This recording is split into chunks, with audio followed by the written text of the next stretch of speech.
Modern science has reached a point where it can observe almost everything that has happened since the birth of time. Space telescopes capture echoes of light that have traveled for billions of years, revealing ancient galaxies, dying stars, and newborn planets.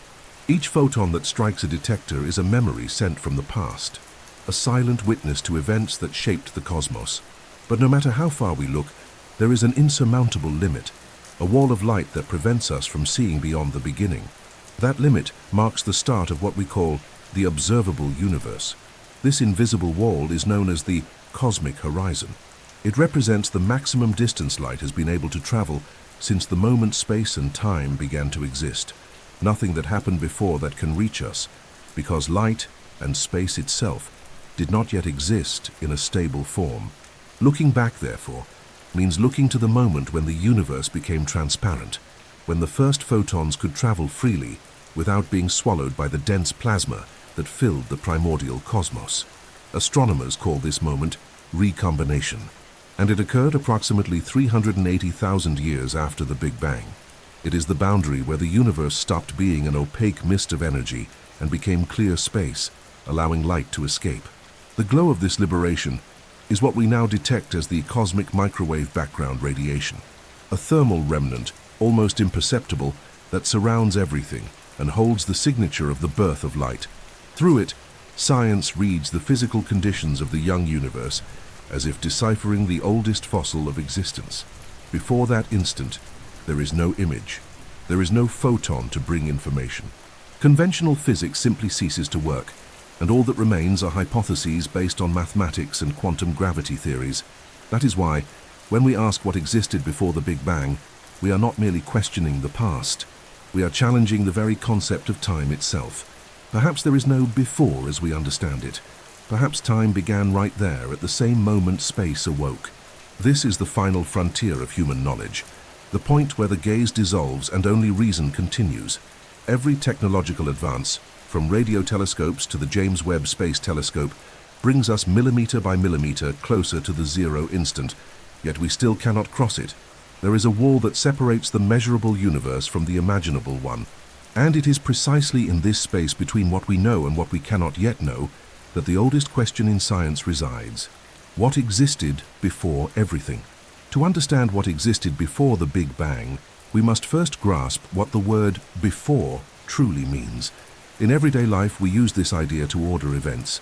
Something happens, and then something else follows. Time gives us direction, a line that runs from past to future. But in cosmology, this notion stops making sense when we trace it all the way back to the absolute beginning. Time, as we understand it, is not something that exists on its own. It was born together with the universe. Before the Big Bang, there was no chronological line to follow, no clock to mark the passage of events. There was only a state without dimensions, without reference, without motion. According to Einstein's general relativity, time is intimately linked to space. They form a single structure, space-time. When the universe began to expand, time began to flow along with it. The Big Bang was not an explosion that happened in some place, but the emergence of place itself. With every fraction of a second that followed, space expanded and time stretched, creating the sequence we now call cosmic history. Asking what happened before the Big Bang is like asking what exists north of the North Pole. The question itself loses meaning, because the starting point is the limit. Modern physics tries to describe the zero instant through what is called the Planck era, a period so brief it defies any human imagination, something like 10 raised to the power of minus 43 seconds. On that scale, the known laws cease to function. The universe was so dense and so hot that space, time, energy, and matter merged into a single chaotic entity. There was no boundary between what was real and what was potential. Everything that would one day exist was compressed into a primordial state of pure energy. Quantum physics attempts to understand this moment, but there is still no theory capable of completely unifying the forces of nature under such extreme conditions. What makes this instant so difficult to comprehend is that time there does not flow. It emerges. The flow we perceive today is the result of a symmetry breaking, an event in which the universe ceased to be in perfect balance and began to evolve toward complexity. That transition gave rise to the arrow of time, the direction that distinguishes the past from the future. Before that, there was no difference between the two. The cosmos was a state without change, where every possibility coexisted. This idea completely changes the way we think about origin. Perhaps the universe did not begin in the usual sense, but rather awoke from a timeless condition. If so, the Big Bang would not be the starting point of everything, but the first transformation within something greater, something that existed, yet without time, without space, and without boundaries. And it is within that mystery that cosmology finds its greatest challenge, to understand a birth that did not come from nothing, but from a reality we do not yet know how to name. The term Big Bang often causes confusion. The expression suggests a colossal explosion, as if the universe had emerged from a central point and spread outward, hurling stars and galaxies into the void. But in reality, the Big Bang was not an explosion that happened somewhere. It happened everywhere at the same time. Space was not filled with matter. Space itself began to expand. The universe did not grow inside something. The universe is the very something that began to grow. This distinction is fundamental. Before the Big Bang, there was no external space waiting to be occupied, nor any flowing time to measure expansion.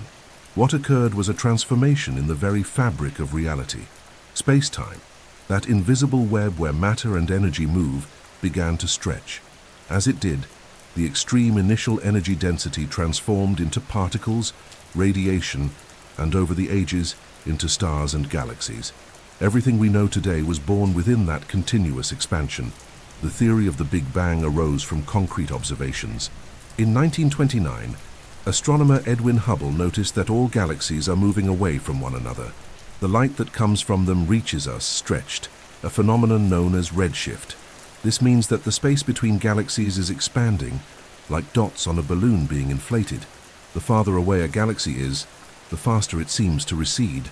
This pattern would be impossible if the universe were static.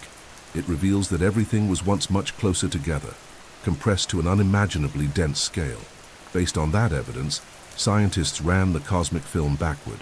If the universe is expanding, then it must have been smaller in the past.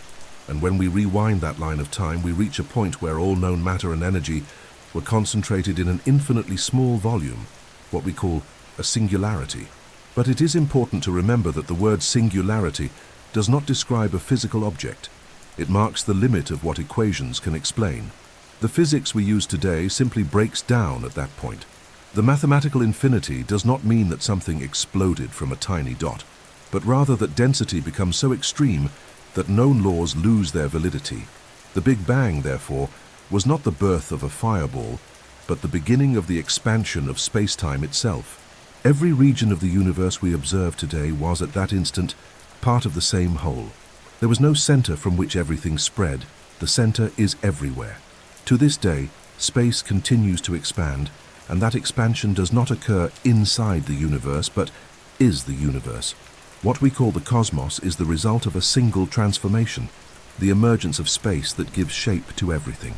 This understanding completely changes the way we see the beginning. We are not traveling away from the point of creation. We are inside it. Every galaxy, every particle, and every ray of light are echoes of a single origin still in motion. The Big Bang was not an event in the distant past. It is still happening, stretching the very space through which time flows and in which we exist today. The so-called Planck era is the very first interval of time after the birth of the universe, a fraction so small it defies human understanding. It corresponds to approximately 10 raised to the power of minus 43 seconds after the Big Bang. In simple terms, it is the smallest interval of time that makes sense within the known laws of physics. Before that point, the concepts of space and time lose all meaning. There were no particles, no atoms, no stable fields. The universe was a dense, unimaginably hot mixture of pure energy, where everything that would one day exist was compressed into a single chaotic reality. During the Planck era, the temperature of the cosmos exceeded 10, raised to the power of 32 Kelvin at heat or a heat impossible to reproduce or even imagine. In that environment, the four fundamental forces of nature, gravity, electromagnetism, the strong nuclear force, and the weak nuclear force, may have been unified into a single primordial force. This idea is the dream of the so-called theory of everything, a framework capable of explaining all interactions in the universe as different manifestations of one same principle. However, no current theory can describe precisely what occurred at that scale. General relativity, which explains gravity at large dimensions, conflicts with quantum mechanics, which governs the world of particles, and it is within this conflict that the mystery of the origin remains trapped. Space-time, which today appears continuous and smooth, may have been granular during this era, composed of minimal units called quanta of space and time. In some hypotheses, such as loop quantum gravity, the very fabric of the universe would behave like a microscopic network, vibrating in discrete rather than continuous ways. What we perceive as space could simply be the collective result of those fundamental vibrations. In this view, the universe was not born from a point, but from a transition between quantum states of energy, as if reality had undergone a phase change. As strange as it may seem, that initial phase could have been stable. Instead of a sudden explosion, the universe may have gone through a previous collapse and a new rebirth, a cosmic oscillation between contraction and expansion. This hypothesis is known as the bounce model, or Big Bounce. If it is correct, what we call the Big Bang would not have been the beginning of everything, but merely the start of the current cycle of expansion. The universe could be eternal, alternating between collapses and rebirths over unimaginable scales of time. What makes the Planck era so fascinating is that it represents the absolute limit of our knowledge.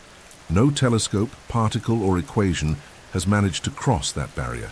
Everything we know comes from mathematical extrapolations based on laws that only work after that instant. It is the point where modern physics bows before the unknown. There, time was not yet time. It was only potential. Space was not yet expanding. It merely existed in a latent state.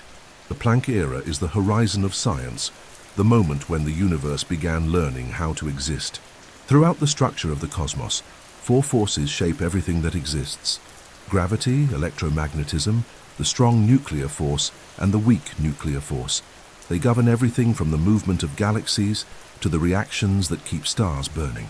Though they appear to be different phenomena, many scientists believe that all of them were born from a single origin, a primordial force that existed during the universe's first moments. This search for unification is one of modern physics' greatest ambitions, to understand how reality divided itself into distinct laws from a single essence. Right after the Planck era, the universe began to expand and cool rapidly.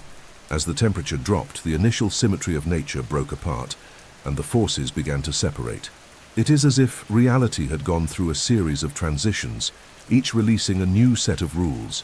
The first to emerge was gravity, the weakest in intensity, yet the most influential on a cosmic scale. It began acting upon everything, defining the curvature of space-time and shaping the path of matter. Meanwhile, the forces that governed the subatomic world remained united, still invisible, waiting for the moment to manifest. When the universe was about 10 raised to the power of -35 seconds old, the temperature was so high that particles and energy existed in perfect equilibrium. But as cooling progressed, a new symmetry breaking occurred. Electromagnetism separated from the weak nuclear force, creating the interactions that would later give rise to light and nuclear reactions. It was at that moment that the universe began to gain structure. Radiation, elementary particles, and the first distinctions between matter and energy emerged from the same source. The diversity of the cosmos was born from the loss of absolute balance. The study of these transitions leads to the idea that, in the beginning, there was no distinction between forces and particles, only energy fields vibrating at different frequencies. Each symmetry breaking was like a new note appearing in a melody that had once been monotone. Nature fragmented itself in order to build complexity. Without this division, there would be no atoms, stars, or planets. The separation of the forces is what made the very concept of form possible. Physics attempts to recreate these conditions in particle accelerators, colliding protons at speeds close to that of light, to reach temperatures comparable to those of the primordial universe. In these collisions, for brief moments, the forces behave as though they were one again. It is like opening a microscopic window into the absolute past. Each new particle discovered brings humanity closer to a complete theory. a single description of reality that combines the infinitely large and the infinitely small. This is the so-called theory of everything, the dream of Einstein and the generations of physicists who followed him. For now, that theory remains only a promise, but the fact that the forces fit together so precisely is a sign that the original unity truly existed. The universe we know is the result of that gradual separation, an echo of the primordial harmony that preceded time itself. And perhaps understanding that lost unification is the key to discovering what came before the Big Bang itself. The birth of time and space was the most profound event in the history of the cosmos. Before it, there was no direction, no dimension, no interval. Everything that would one day exist was condensed into a state of pure energy, without boundaries and without the passage of moments. It was in that initial instant that the universe ceased to be merely a possibility and came into actual existence. Space emerged as the extension in which matter could move, and time was born as the sequence in which events could occur. Reality, once motionless, gained rhythm. From that point onward, the universe began to evolve. General relativity describes time and space as parts of the same structure, space-time. It is not an empty stage on which matter acts, but a dynamic fabric that reacts to the presence of energy. When the universe began to expand, that fabric stretched. Every point in space moved away from every other point, and time itself flowed along with the expansion. This connection is so deep that if space were to stop expanding, time would also cease to advance. In essence, time is the reflection of the universe's motion, the measure of cosmic change itself. During the earliest moments, this expansion occurred unimaginably fast. In the tiniest fractions of a second, the universe grew from subatomic scale to something much larger than the current solar system. It was not an explosion in space, but the creation of space itself. Each particle of energy moved away from the others, not because it was flying outward, but because the very fabric of the universe was stretching between them. This phase, called cosmic inflation, was responsible for distributing energy uniformly, creating the conditions that would later allow galaxies and stars to form. The creation of time is one of the most difficult concepts to grasp because it did not exist before the expansion. The term before simply does not apply. Time was born with change itself. For physics, this means the universe did not begin within time. Time began with the universe. The question, what existed before the Big Bang, loses meaning because before had no meaning at all. Everything we know, cause, effect, duration, and motion, depends on the existence of this flow. Without it, there is no past or future, only a state without direction. This inaugural moment marks the point at which reality became possible. Space provides a stage, time provides a story, and from that union all the complexity of the cosmos rises. Galaxies, worlds, and human consciousness itself are late expressions of that same act of creation. The universe did not begin somewhere distant, it began everywhere at once. Time and space are the invisible foundation of everything that exists, the base upon which existence itself learned to happen. The idea that the universe may have arisen from a quantum fluctuation seems improbable, almost poetic, but it stems from a real principle of modern physics. The vacuum, even when it appears empty, is never at rest. On the quantum level, the vacuum is a seething sea of invisible energy, where virtual particles constantly appear and vanish. These fluctuations do not violate physical laws. They are the very mechanism of nature at its deepest scale. Absolute nothingness, therefore, does not exist. What we call emptiness is a constant dance of creation and annihilation, a stage where existence appears and disappears in intervals smaller than any human measure. According to Howard quantum mechanics, particles are not fixed objects, but temporary manifestations of energy fields. Even when no field is excited, there remains a minimal energy known as zero-point energy. It is the heartbeat of the universe, the fundamental vibration that never ceases. This background energy may have been the seed that gave rise to the cosmos. In a moment of instability, a small fluctuation may have amplified, creating a bubble of space-time. That bubble began to expand, and the result was the universe we know. It was not an explosion in the classical sense, but a spontaneous event in the fabric of the quantum nothing. The hypothesis that the universe emerged in this way is not purely speculative. It arises naturally from the equations of quantum physics and general relativity when considered together.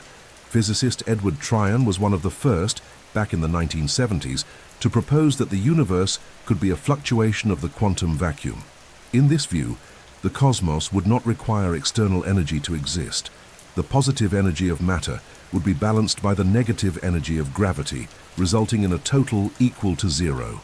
This means that the universe could have arisen without violating any conservation law, a universe made of everything and nothing at the same time. The idea of a creative vacuum was deepened with the concept of vacuum energy, studied by physicists such as Stephen Hawking and Alexander Vilenkin. According to these models, empty space possesses enough energy to generate spontaneous expansions. When one of these expansions reaches a critical point, it inflates and gives rise to a complete universe. This process may be happening continuously, creating other universes beyond our own, each born from an independent fluctuation. This is what we call the inflationary multiverse, a direct consequence of quantum laws applied on cosmic scales. The vacuum, therefore, is not the opposite of existence. It is its foundation. Physics shows that nothing is, in fact, the state most full of possibilities. At every instant, virtual particles appear and disappear within us, around stars, and even in intergalactic voids. The entire universe is a manifestation of these fluctuations, amplified and made permanent by the initial expansion.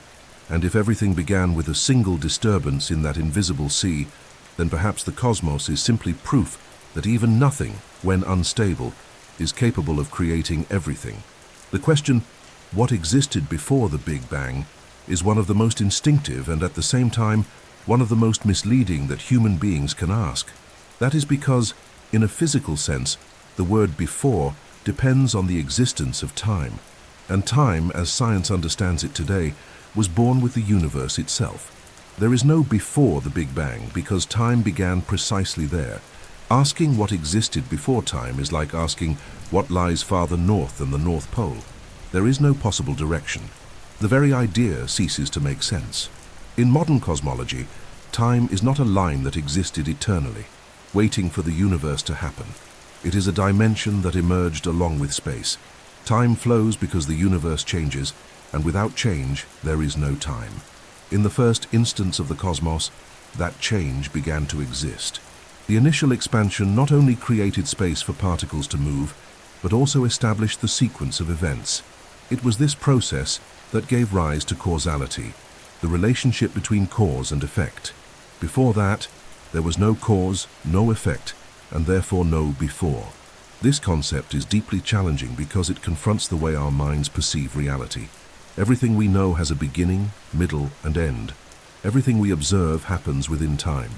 But on cosmological scales, time itself is a product of the universe, not a condition prior to it. This means that, when we try to imagine what came before, we are using a tool that did not yet exist in that context. It is like trying to measure distance within a space that has not yet been created.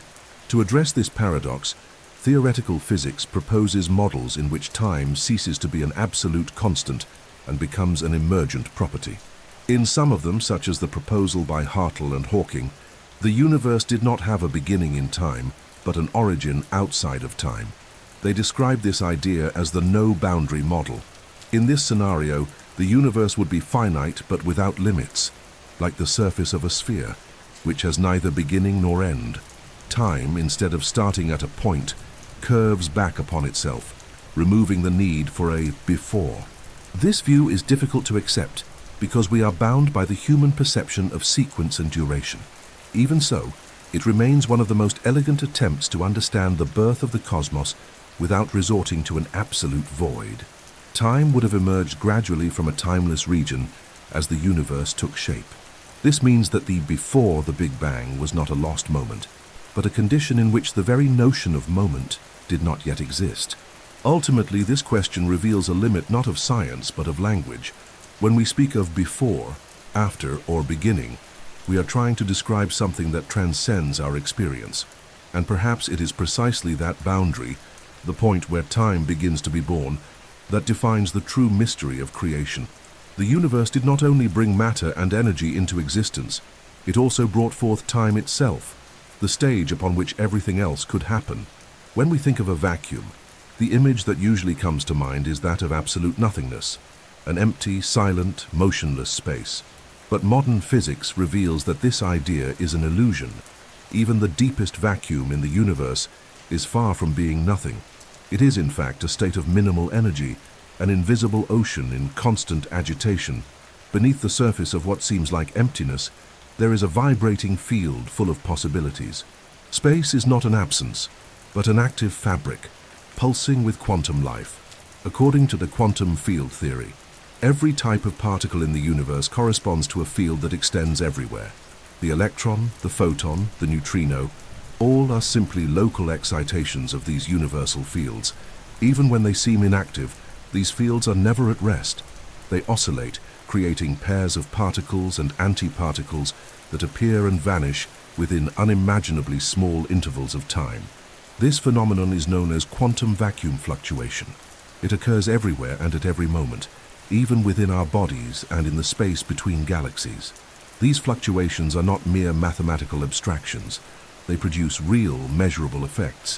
One of the most famous examples is the Casimir effect, observed when two metal plates are placed very close together in a vacuum. Even when no particles exist between them, a force arises that pulls them together. This force is a direct result of quantum field fluctuations, proof that the vacuum exerts pressure, that it possesses energy. On cosmic scales, this energy can influence the expansion of the universe itself, a phenomenon known as vacuum energy, or dark energy. It is invisible, yet it makes up about 70% of everything that exists. The vacuum, therefore, is not the backdrop where the universe unfolds. It is the very stage and, in a sense, the main character. The energy contained within it is what keeps the cosmos in balance and also what drives its expansion. In some theories, small variations in this energy could generate entire universes. A fluctuation intense enough could inflate rapidly, creating a new space-time, like a bubble growing in an infinite ocean. In that scenario, our universe would be just one of those bubbles, one among countless others, each with its own physical laws and fundamental constants. This idea completely changes the notion of creation. If the vacuum is fertile, then the cosmos did not need to arise from nothing, but from a condition that is always active, always vibrating. Absolute nothingness may never have existed. What we call emptiness is the cradle of everything. The space between the stars, seemingly deserted, is a boiling field full of latent energy. And if every point of the vacuum contains the potential to generate universes, then creation was not a single event. It is a continuous process, one that may never have begun and may never end. The idea that our universe may be only one among many did not arise from science fiction, but from modern physics itself. It emerges as a natural consequence of the theory of cosmic inflation, proposed to explain the universe's initial expansion. According to this theory, moments after the Big Bang, space expanded at an extremely rapid rate, far faster than light. This abrupt phase of growth was driven by an energy known as the inflationary field, a kind of force present throughout space. When that field began to decay, the expansion slowed and the universe stabilized, giving rise to radiation, matter, and eventually galaxies. But there is an intriguing detail in this theory. Calculations show that the process of inflation did not have to occur uniformly throughout space. In some regions it may have stopped, in others it may have continued. This means that while our universe ended its inflationary phase and began to evolve normally, other regions of space may have kept inflating. Each of these isolated regions could form its own universe with slightly different physical laws. This scenario is known as the inflationary multiverse, a direct consequence of vacuum quantum physics and eternal inflation. In this view, total space is not a single universe, but a multiverse, an infinite, expanding ocean where bubbles of space-time emerge as small explosions of reality. Each bubble represents a complete universe, with its own time, its own particles, and its own fundamental constants. In some, gravity may be stronger. In others, time may flow differently. We would live inside one of those bubbles, surrounded by others we could never reach. The distance between them is so immense, and the expansion so fast. that no information can travel from one to another. This hypothesis may seem impossible to test, but there are indirect clues that make it plausible. Tiny fluctuations in the cosmic microwave background radiation, observed by satellites such as Planck and the Wilkinson Microwave Anisotropy Probe, show density patterns that may reflect influences from other cosmic bubbles. Moreover, the concept of eternal inflation naturally explains why the universe appears so homogeneous and flat on large scales. It does not require an absolute beginning, but a continuous process of universe creation, a cycle without origin or end. If the multiverse is real, it completely changes the way we understand existence. What we call our universe would be only a small part of something far greater, perhaps infinite. The laws of physics we know might be just one among countless possibilities. And in this ocean of universes, everything that can exist does exist somewhere. This is not an idea born of imagination, but a logical consequence of the equations that describe inflation and the quantum vacuum. Perhaps the Big Bang was not the only one. Perhaps it was merely the sound of a bubble forming in an infinite sea of energy, like many others before and after it. The cosmos, then, would not be a story with a beginning, middle, and end, but an eternal process of creation, a cosmic tapestry where each point is a complete universe, and each universe a spark of the same primordial vacuum. The search for the origin of the universe inevitably leads to a greater question. What, after all, sustains reality in its most fundamental form?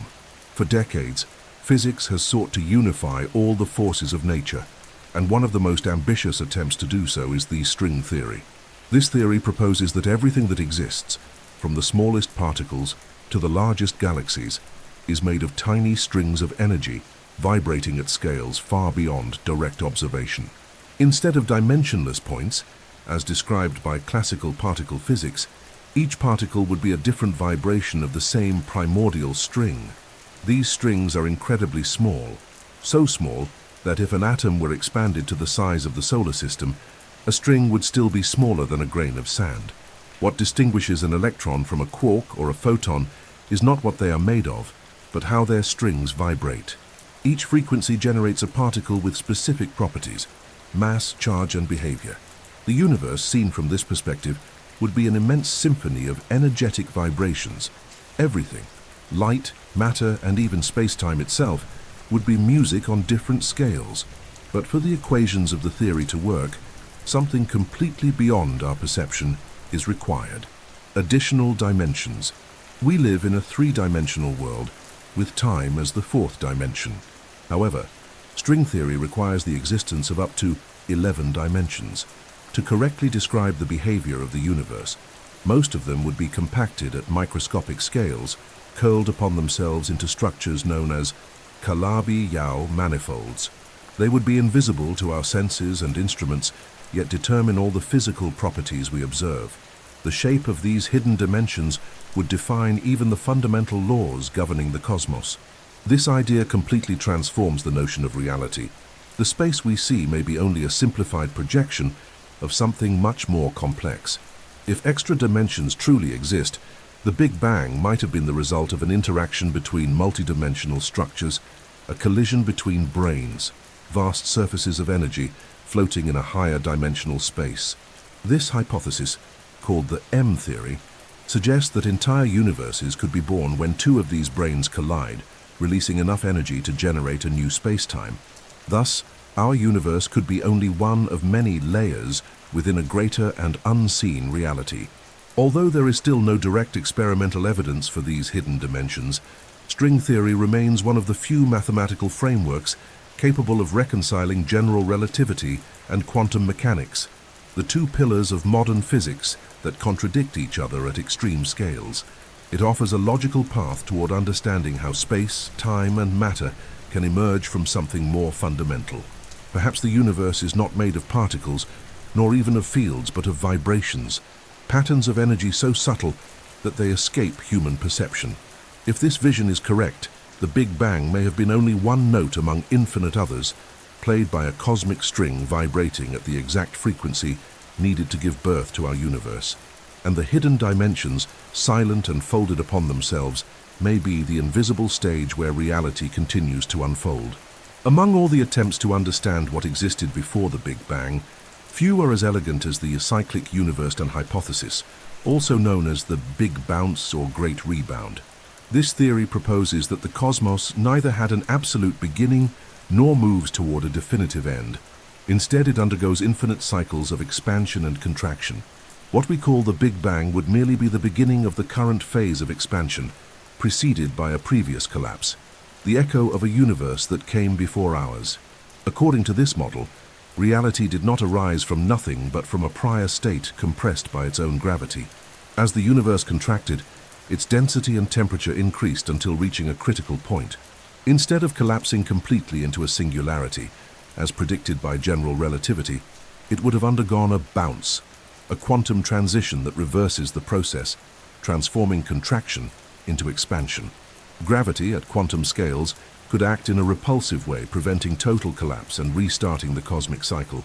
Thus, the Big Bang would not be an explosion in the void, but the rebirth of a universe that already existed. This idea finds support in certain versions of loop quantum gravity, a theory that describes space and time as a discrete network of fundamental units. In it, space is not continuous, but made up of atoms of geometry. When the universe becomes extremely dense, these building blocks prevent compression from continuing indefinitely. Instead of a singularity, a reversal occurs. The Big Crunch, the final collapse, transforms into a new Big Bang. This process could repeat infinitely, creating a sequence of universes that are born, evolve, contract, and are reborn, each carrying traces of the previous cycle. If the Big Bounce model is true, the history of the cosmos is far older than we imagine. The visible universe, with its nearly 14 billion years, would be only a recent phase of an existence without beginning or end. Each cycle could last trillions of years, with galaxies forming and disappearing in an endless cosmic rhythm. In some versions of this theory, tiny quantum variations between cycles could explain the irregularities observed in the cosmic microwave background radiation, the oldest map we have of the universe. The concept of a cyclic universe solves one of cosmology's greatest dilemmas, the problem of the singularity. It removes the need for an absolute point of origin and replaces the idea of creation with a natural process of continuous transformation. The universe would neither begin nor end. It would simply change phases, like a tide that ebbs and returns, always driven by the same sustaining energy. This vision also changes our perception of time and existence. If the universe is cyclic, then everything that exists, matter, energy, even consciousness, may be part of an eternal flow, reconfigured with each new cycle.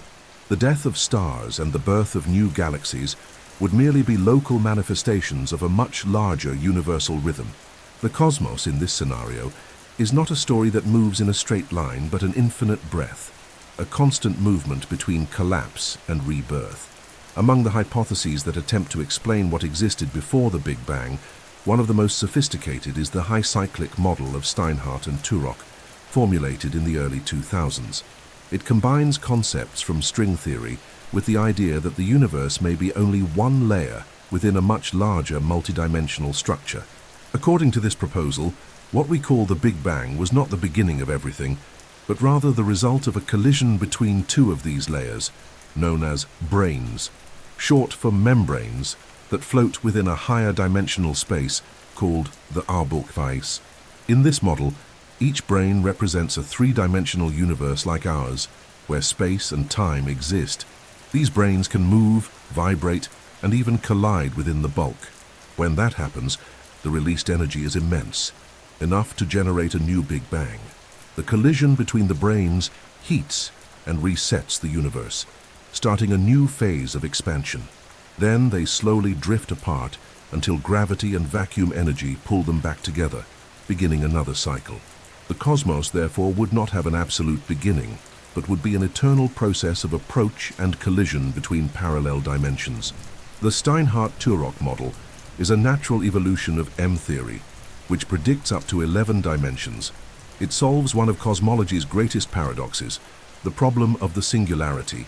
Instead of an infinite and impossible point, the Big Bang would be a concrete physical event, an interaction between real structures.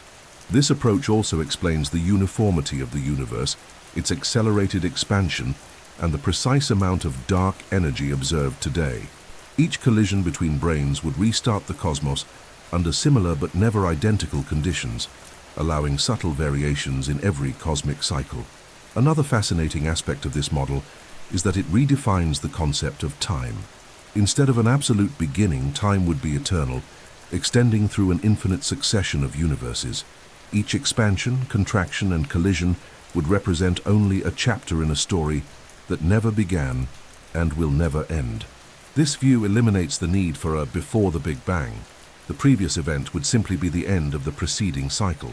The Big Bang, therefore, would not be a birth but a natural transition within an ever-existing process. Although the model still lacks experimental confirmation, it fits mathematically with current observations of the nice cosmic microwave background radiation and the large-scale structure of the universe. Tiny fluctuations in this radiation could be remnants of previous brain collisions, signals from universes that came before ours. The theory is also compatible with the presence of dark energy, interpreted as the force that slowly separates the brains until gravity draws them together again. The Steinhardt-Turok model offers a bold answer to the enigma of origins. Perhaps the universe never began. It simply renews itself eternally. What we call creation may be only a recurring event within an infinite structure, and if so, the Big Bang is not the moment when everything was born, but the instant when the cosmos breathed once again. Among the most promising attempts to understand what happened before the Big Bang stands the proposal of loop quantum gravity, a theory that seeks to unite quantum mechanics and general relativity without relying on string theory. It begins from a simple yet profound idea. Space and time are not continuous. They are made up of discrete units, like a microscopic lattice composed of tiny loops of energy, the so-called loops. This structure, invisible at any observable scale, would form the very foundation of reality. According to this view, space-time is not a smooth surface, but a network of connections among these loops, something like a quantum web. Each intersection represents the smallest possible volume of space, and the entanglement between them defines the flow of time. This granularity prevents the universe from reaching a state of infinite density. When cosmic contraction reaches a minimal scale, the fabric of space no longer allows further compression, and instead of collapsing, it rebounds. This process eliminates the singularity predicted by classical relativity and gives rise to a new state of expansion. Thus, the Big Bang would not be an absolute beginning, but a quantum transition, the direct result of a change in the fundamental fabric of the cosmos. Models developed by physicists such as Abhay Ashtekar, Martin Bojewald-Aus, and Carlo Rovelli show mathematically that the universe could pass through cycles of contraction and expansion without ever reaching infinity. What we call before the Big Bang would actually be the after of a previous phase. The current universe would have inherited some properties from the earlier one, maintaining continuity in cosmic evolution. This idea redefines the notion of origin. There is no absolute zero point, but a series of transitions between extreme density states, regulated by the quantum laws of gravity. This approach also carries a powerful philosophical consequence. If space and time are composed of minimal units, then the very flow of existence is quantized. Time does not run continuously, but pulses, like a sequence of microscopic beats. Reality, at that level, behaves like a symphony of discrete events, connected by laws that emerge from quantum geometry. Everything we perceive, and the expansion of the universe, the formation of stars, the emergence of life, is the result of the dance of these elemental structures. Loop quantum gravity shows that the universe did not need to be born from nothing, but from a transformation. The Big Bang would be only the moment when space reorganized itself and time began to flow again. This vision removes the need for a creator or a singular initial condition. Creation becomes an internal, inevitable process that occurs whenever the cosmos reaches maximum density. Thus, the universe is not a line with a beginning and an end, but a circle in constant renewal, an infinite sequence of silent re-beginnings, where birth and rebirth are merely two sides of the same reality. Among all attempts to explain what existed before the Big Bang, few are as profound and challenging as the no-boundary universe proposal developed by physicists James Hartley and Stephen Hawking Buck. This hypothesis suggests that the universe did not have a beginning in the traditional sense. It did not emerge from an initial point nor from a single explosive event. Instead, the cosmos would have arisen from a stable, timeless quantum condition, a state in which time as we know it did not yet exist. In this context, the Big Bang would simply mark the transition from that eternal stillness to the temporal flow we experience. Hartley and Hawking based their theory on the application of Green-Tsai quantum mechanics superstar to by general relativity. When the universe is described at extremely small scales, classical laws cease to function and time loses its ordinary meaning. In this regime, space and time stop being separate dimensions and begin to behave as a single curved quantum field. In such a condition, there is no before or after, only a geometry closed upon itself without boundaries, similar to the surface of a sphere. Just as Earth has no specific point that can be called its beginning, the universe too would have no temporal edge. It would be finite, yet without a beginning, self-sustained within its own structure. According to this view, what we call the Big Bang was merely the moment when this quantum geometry began to expand and give rise to chronological time. Before that, there was no passage of seconds or minutes, only a pure quantum state without temporal direction. The universe existed as a superposition of possibilities, and expansion represented the collapse of that indeterminacy into a specific reality, ours. The cosmos, therefore, did not emerge from nothing but from a natural transition between a timeless quantum state and a dynamic observable universe. This model eliminates the need for any prior cause. If time is an emergent property of the universe itself, it makes no sense to ask what came before. Before the Big Bang, the concept of before simply does not apply. Time is not the stage upon which the universe unfolds. It is a product of the universe's own existence. This interpretation completely redefines the notion of origin and places the Big Bang as an inevitable consequence of quantum physics.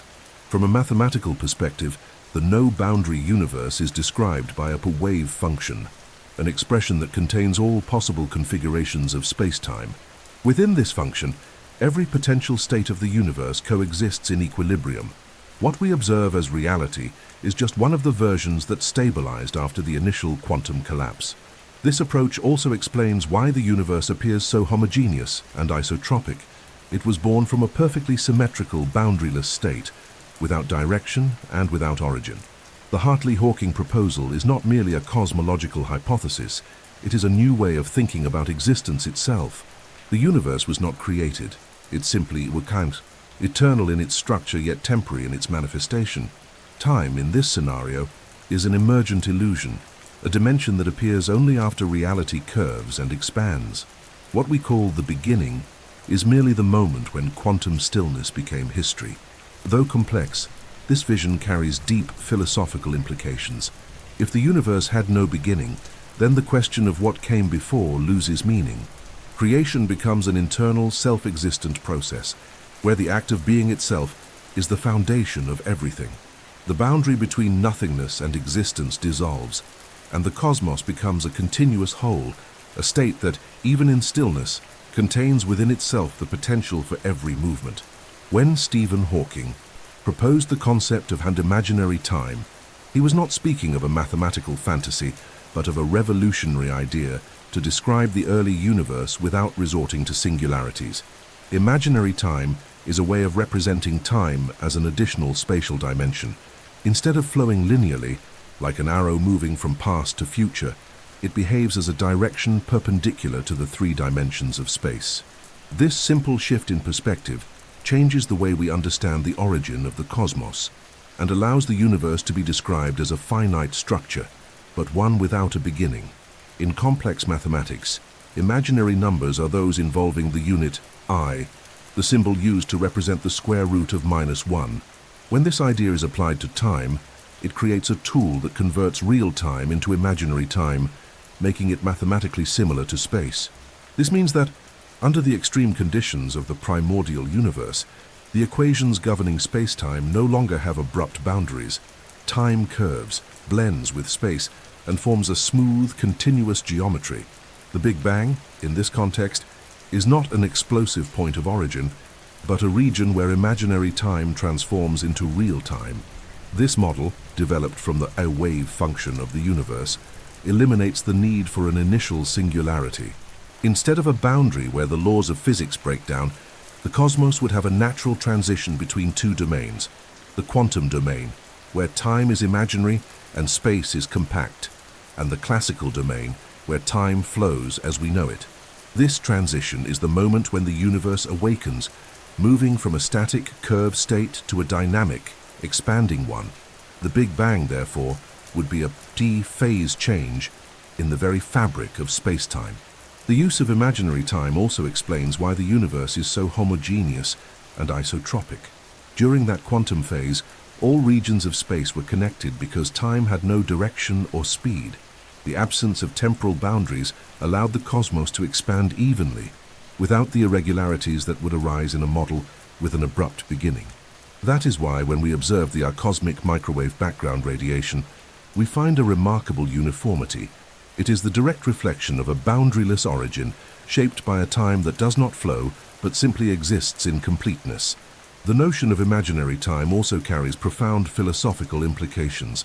It dissolves the distinction between before and after, showing that time is not a continuous line, but a curve that closes upon itself. The universe, in this sense, is like a sphere. There is no starting point, only continuity. Real time, the one we experience, is an emergent projection of that curvature. When it began to flow, the universe ceased to be a quantum state and became an evolving cosmos. The birth of time was, therefore, the beginning of history. This idea profoundly transforms the meaning of the word origin. If imaginary time exists, the universe did not need to be born from an event. It has always existed in a quantum form. The Big Bang would simply be the moment when that form became measurable. Creation, then, was not a beginning but a revelation. The universe did not arise in time. Time arose within the universe. The concept of imaginary time remains one of the boldest contributions of modern cosmology. It reminds us that the boundaries between the real and the abstract, between the visible and the invisible, are merely human conventions. On the cosmic scale, space and time are faces of the same quantum structure. What we call the beginning may be only the mathematical shadow of something that never began, an eternity curved upon itself, where the universe rests in silence until it decides once again to expand. Among all the mysteries of creation, few are as elegant as the idea that the universe can exist without violating any physical law, even while seemingly emerging from nothing.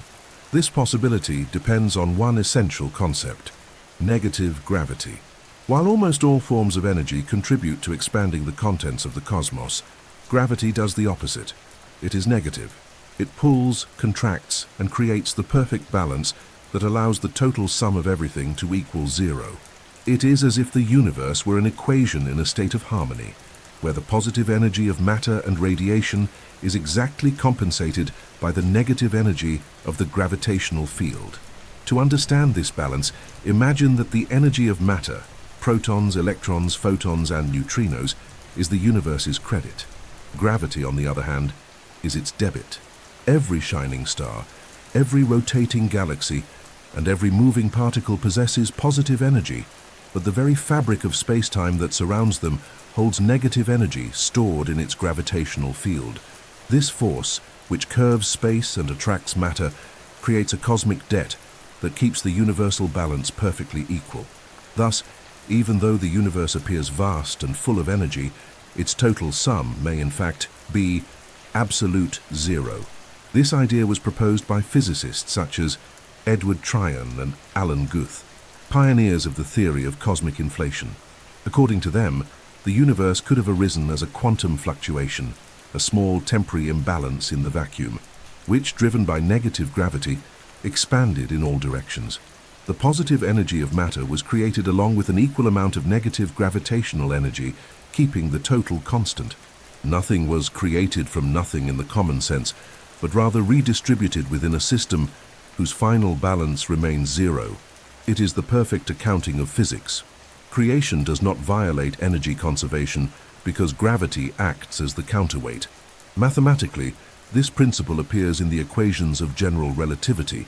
The gravitational field described by the curvature of space-time, stores negative potential energy. As space expands, this negative energy grows in magnitude, balancing the positive energy released by matter and radiation. This expansion requires no external source. It is sustained by the imbalance between the two halves of the equation. In other words, the universe is self-sufficient. It continues to exist because the forces that compose it cancel one another out. This view also explains why the universe can expand at an accelerating rate without spending energy in the process. Negative gravity acts as a cosmic engine, transforming the vacuum into motion. By stretching space, it creates new regions of vacuum that in turn generate more negative energy. It is a self-reinforcing cycle of expansion. This behavior lies at the heart of cosmic inflation, the moment when the universe expanded exponentially right after its birth. From a philosophical standpoint, this balance between positive and negative is what makes existence possible. The cosmos is the result of such perfect symmetry that, for something to exist, something opposite had to exist as well. The universe is the product of this harmonic opposition: light and shadow, expansion and gravity, energy and emptiness. Nothing was wasted, nothing was added. Everything is the reflection of an equation that always balances. In the end, the entire universe can be seen as the grandest of all zeros, an infinite sum of opposites that cancel each other out to give rise to being itself. Imagine a glass of water being slowly cooled. At a certain point, the liquid reaches a temperature at which it completely changes state and becomes ice. No new substance is created, only the conditions change so deeply that the material's properties reorganize themselves. Many cosmologists believe that something similar happened to the universe itself. Space and time may not have arisen from nothing, but from a key cosmic phase transition, a transformation so radical that it gave birth to the fundamental structures of reality. In the first fractions of a second after the Big Bang, the energies involved were unimaginable. The density of the universe was so high that the known laws of physics simply ceased to function. In this extreme scenario, the four fundamental forces, gravity, electromagnetism, the strong force, and the weak force, were unified within a single primordial field. As the cosmos began to expand and cool, this field underwent successive symmetry breakings, separating into the forces we know today. Each of these breakings was a phase transition, similar to the crystallization of water into ice, but on a cosmic scale. This process may have given rise not only to the forces of nature, but also to the very fabric of space-time. The physicist Thomas Konopka, along with other researchers in quantum gravity, proposed that space and time emerge from a deeper pre-geometric state, something that possesses neither dimension nor duration. In that initial state, reality would have been only a network of quantum relationships, a kind of vibrating foam. When the density and temperature dropped below a critical threshold, this foam stabilized, forming the continuous geometry we call space-time. This idea of a phase transition explains why the universe seems to obey such precise laws.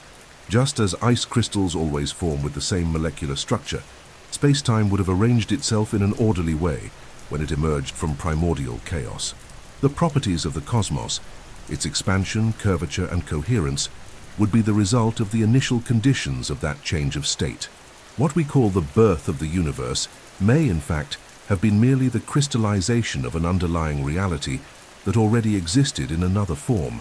From a mathematical point of view, this connects to the concept of broken symmetries and spontaneous phase transitions, phenomena that also occur in particle physics. At quantum scales, fields can change behavior abruptly, releasing energy and creating new structures.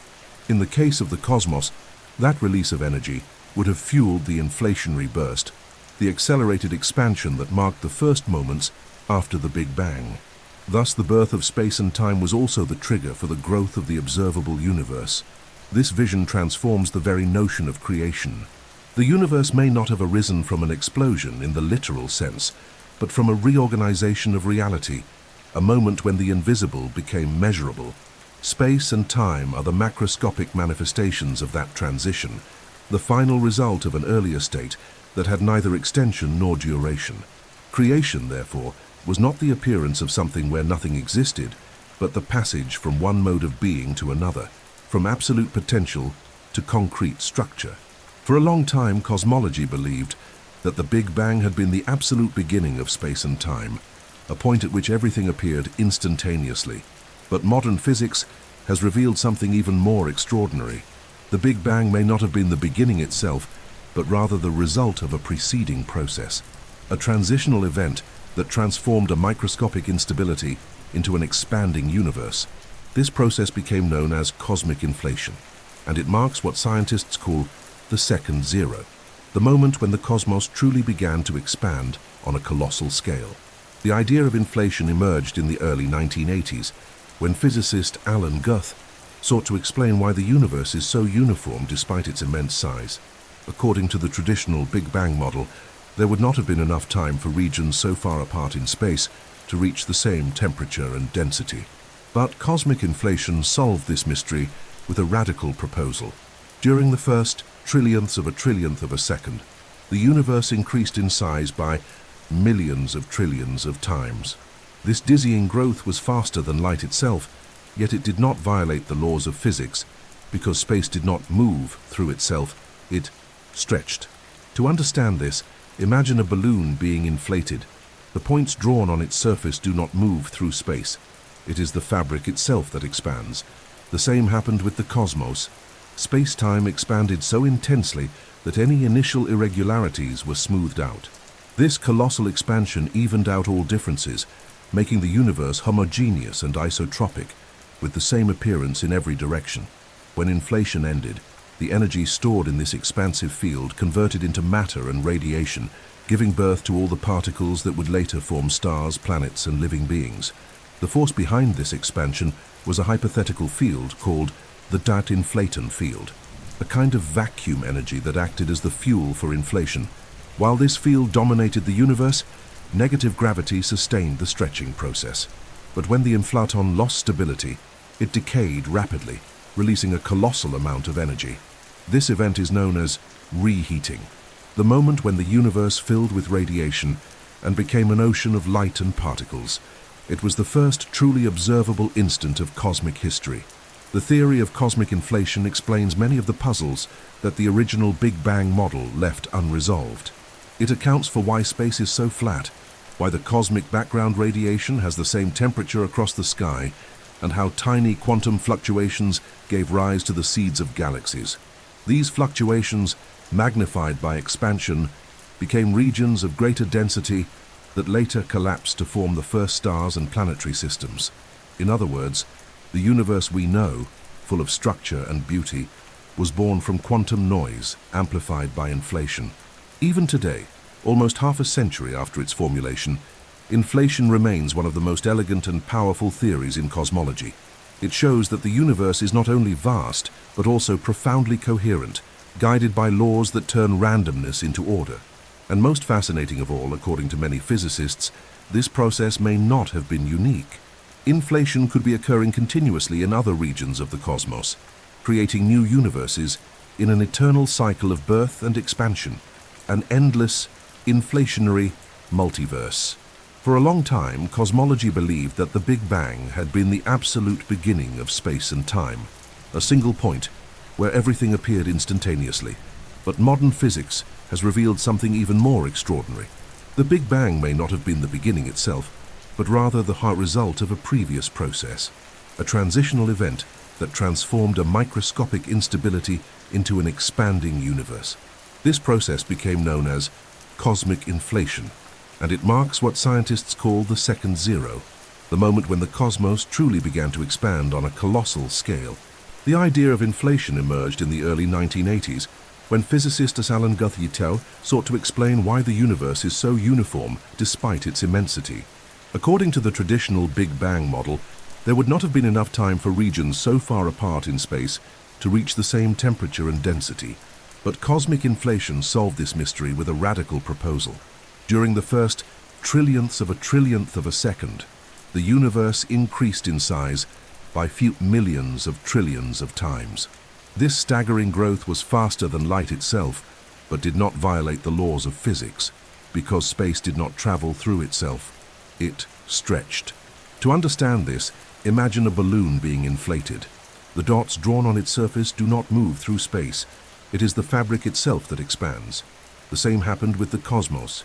Space-time expanded so intensely that any initial irregularities were smoothed out. This colossal expansion leveled differences and left the universe homogeneous and isotropic, with the same appearance in all directions.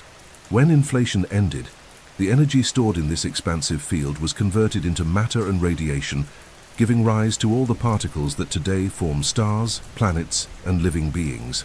The force behind this expansion was a hypothetical field called the inflaton field, a kind of vacuum energy that acted as the fuel of inflation. While this field dominated the universe, negative gravity sustained the stretching process.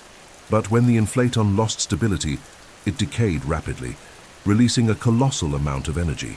This event is known as reheating, the moment when the universe filled with radiation and became an ocean of light and particles. It was the first truly observable instant in cosmic history.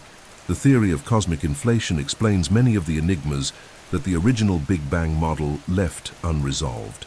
It clarifies why space is so flat, why the cosmic background radiation has the same temperature throughout the sky, and how tiny quantum fluctuations gave rise to the seeds of galaxies. These fluctuations, amplified by expansion, became regions of higher density that later collapsed to form the first stars and planetary systems.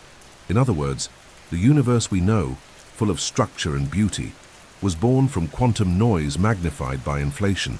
Even today, almost half a century after its formulation, inflation remains one of the most elegant and powerful theories in cosmology. It shows that the universe is not only vast, but also profoundly coherent, guided by laws that transform randomness into order. And most fascinating of all, according to many physicists, this process may not have been unique. Inflation may still be occurring continuously in other regions of the cosmos, creating new universes in an eternal cycle of birth and expansion, an endless, inflationary multiverse. When the universe underwent cosmic inflation, its expansion was so rapid and intense that space stretched enough to erase every trace of the previous state.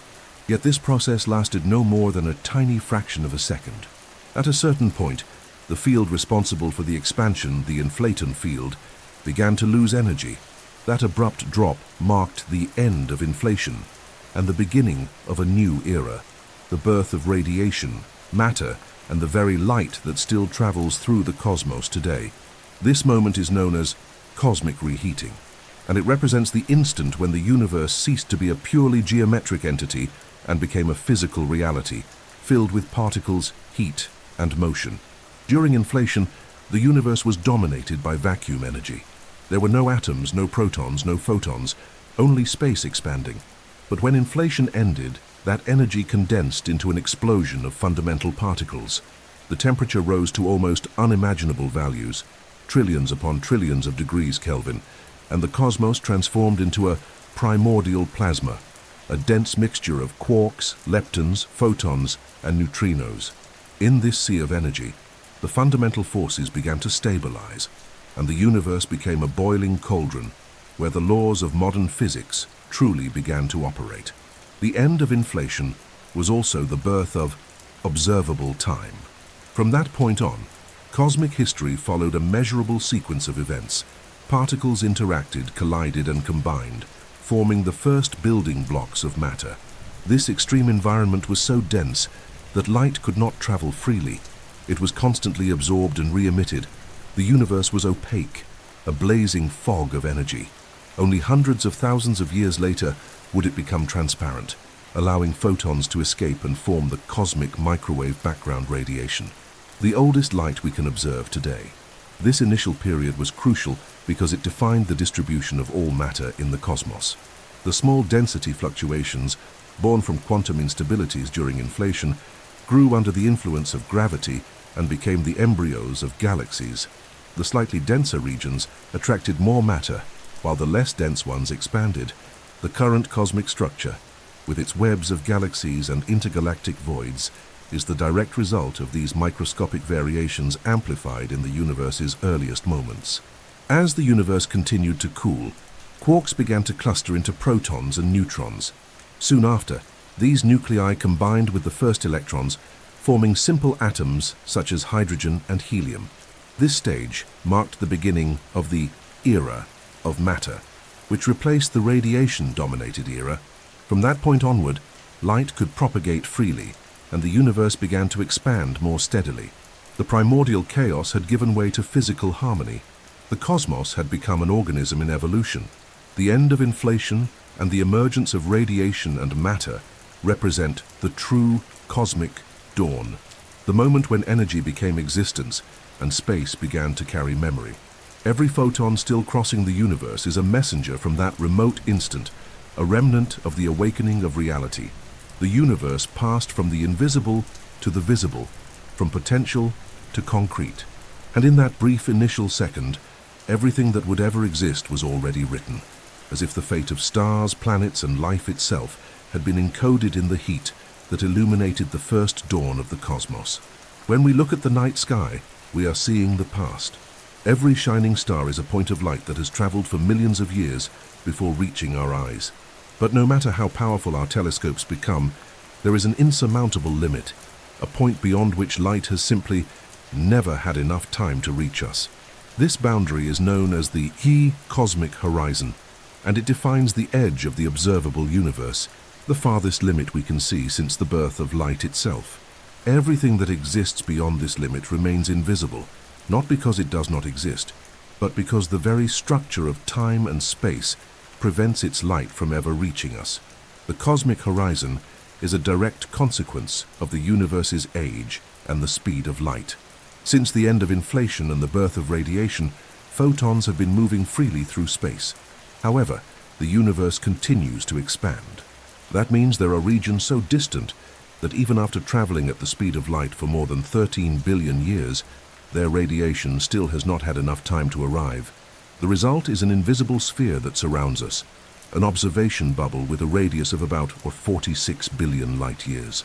Beyond it, there is more universe, perhaps infinite, but forever beyond our reach. This horizon is not a physical wall, it is a boundary in time. When we look toward the edges of the cosmos, we are not seeing distant places in space, but distant moments in the past. The light that reaches us departed when the universe was still young, in some cases only a few million years old. Observing deep space is the same as watching time run backward. Every image captured by the great observatories is, in reality, a window into eras that no longer exist. The edge of the observable universe is the limit of cosmic history itself. The expansion of the universe adds a fascinating layer of complexity to this picture. As space stretches, so do the wavelengths of light, a phenomenon known as redshift. This causes the light emitted by distant galaxies to lose energy and arrive increasingly weakened. At some point, the stretching becomes so extreme that photons become undetectable. Thus, the cosmic horizon is not only the limit of time, but also the limit of visibility, the point where the universe dissolves into darkness. What lies beyond this boundary remains one of cosmology's greatest mysteries. Models suggest that space continues indefinitely, filled with other galaxies, stars, and perhaps even regions where the laws of physics differ. But to us, those regions will remain eternally unreachable. The cosmic horizon is like the veil separating the known from the unknowable. It is not merely an observational barrier. It is a reminder that even in a universe governed by science, there will always be limits that light cannot cross. The existence of this horizon also carries a profound philosophical meaning. It shows us that no matter how advanced human knowledge becomes, our vision of the universe will always be partial. We live inside a cosmic bubble, observing the past while the present expands beyond our grasp. And paradoxically, it is this very limit that gives purpose to the quest. The more we understand what we cannot see, the more we appreciate the value of what we have already managed to illuminate. At some point in the distant past, the universe was an ocean of trapped light. The temperature was so high that electrons and protons could not join together to form stable atoms. Every photon that tried to travel was immediately absorbed and re-emitted, making the cosmos a dense, bright, and opaque place.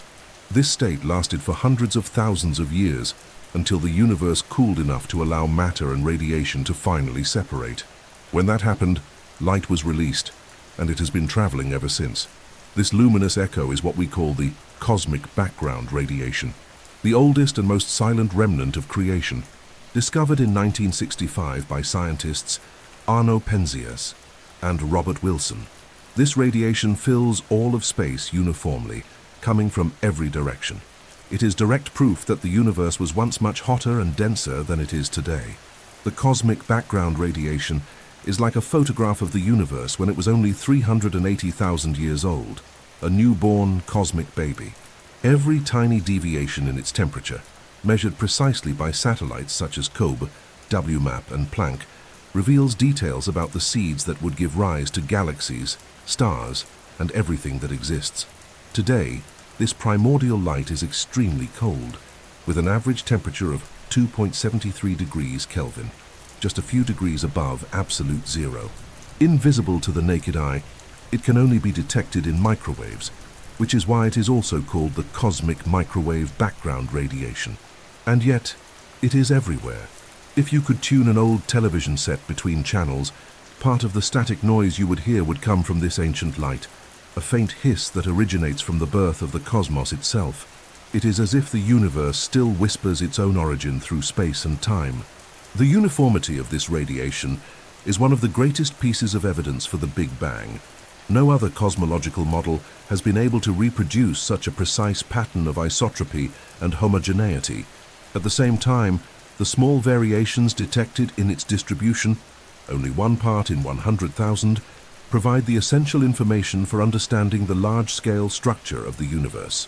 These small imperfections were the starting points for everything that would later form.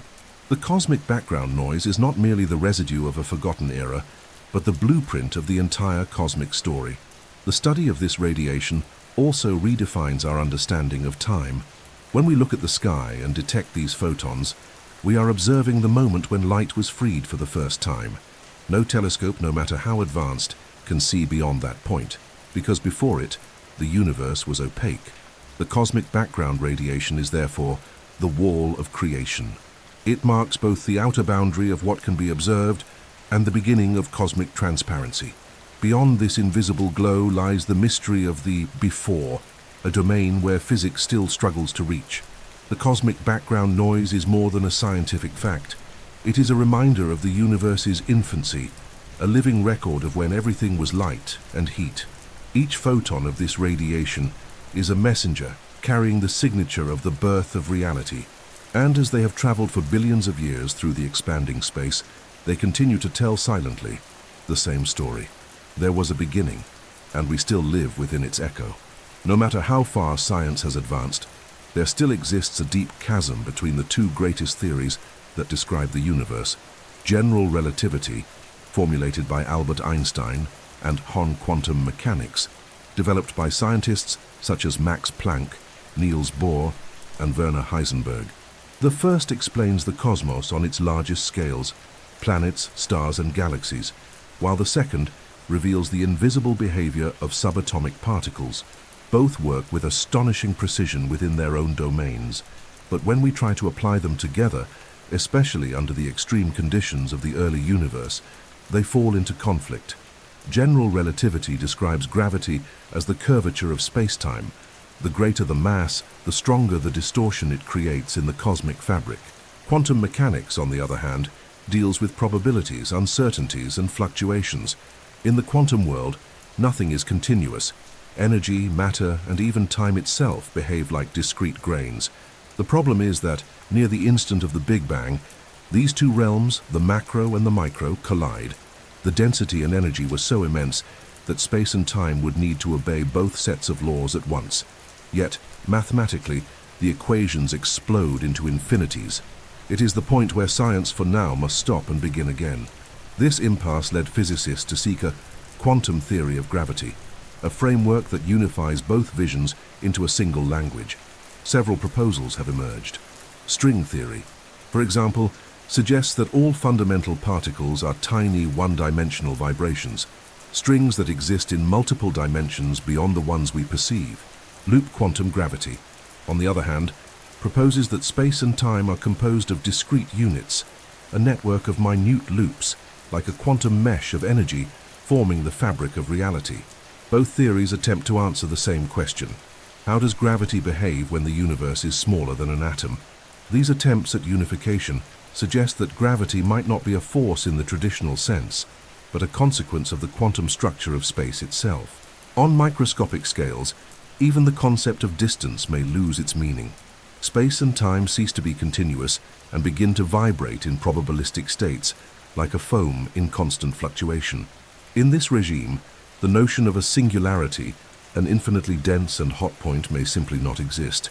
Instead, what we call the Big Bang could have been a transition between two quantum states of the universe, one previous, invisible and undefined, and another that expanded and became the cosmos we know.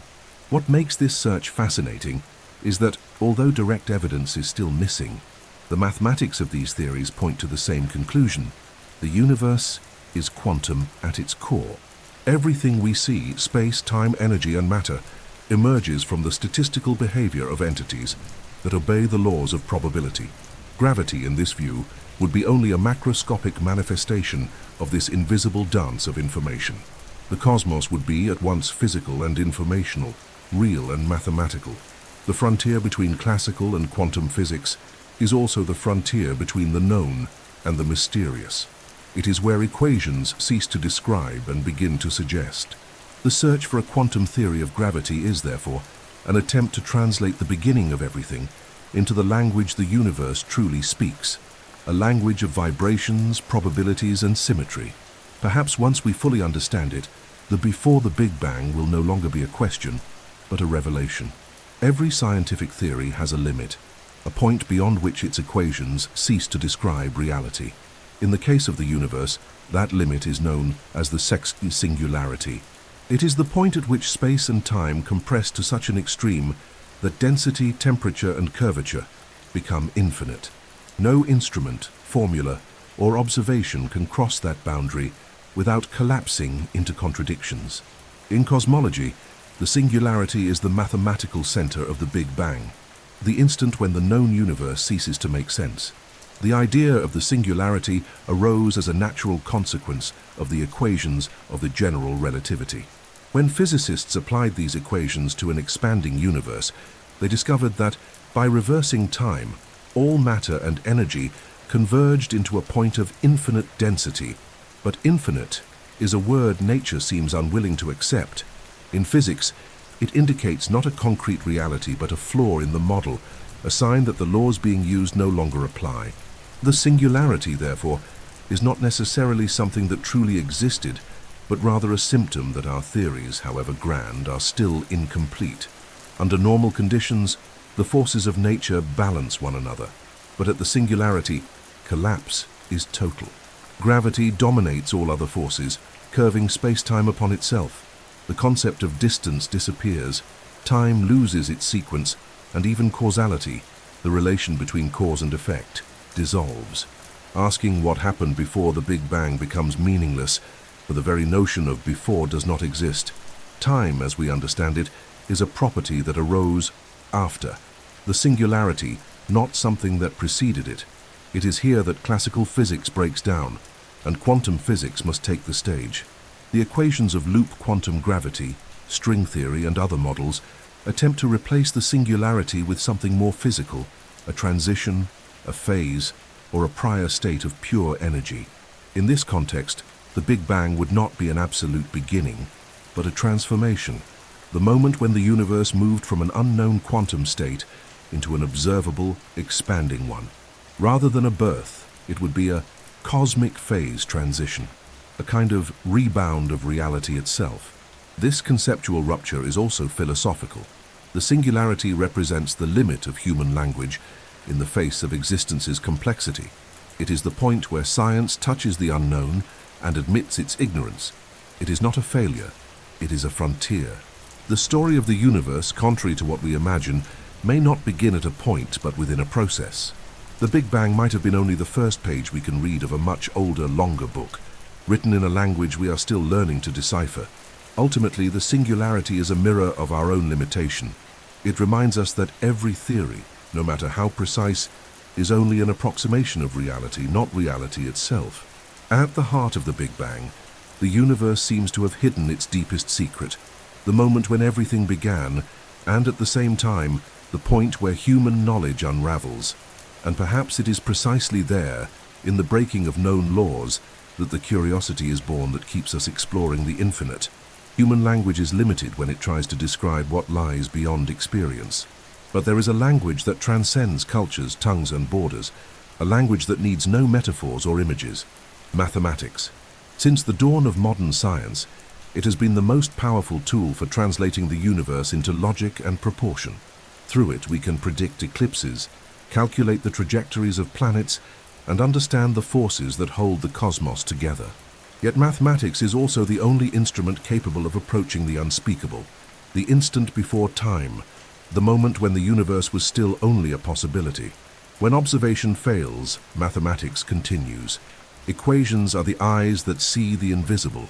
It was so with Gauss Albert Einstein, whose general relativity predicted the bending of light long before it was measured. It was so with Paul Dirac, who discovered the existence of the positron purely through mathematical symmetry. And it is so now in modern cosmology, as scientists attempt to describe the before the Big Bang, using equations that go beyond what telescopes can reach. Mathematics in this sense is more than a tool. It is the very map of reality. Physicist Stephen Hawking, together with James Hartley, proposed a model in which the universe would have neither boundaries nor a beginning, a cosmos with no mathematical edges. In their equations, time curves back upon itself, like the surface of the Earth. There is no starting point, only continuity. This idea, known as the no-boundary model, is a clear example of how mathematics allows us to think the unthinkable. It needs no before or outside, only logical consistency. What we call an origin could in fact be a consequence of the geometry of space-time itself. Mathematics also allows us to imagine alternate universes. Equations from string theory, for instance, indicate that multiple hidden dimensions may exist, curled up at scales so tiny that we may never access them. Other mathematical solutions suggest that each possible combination of physical laws could produce a distinct universe.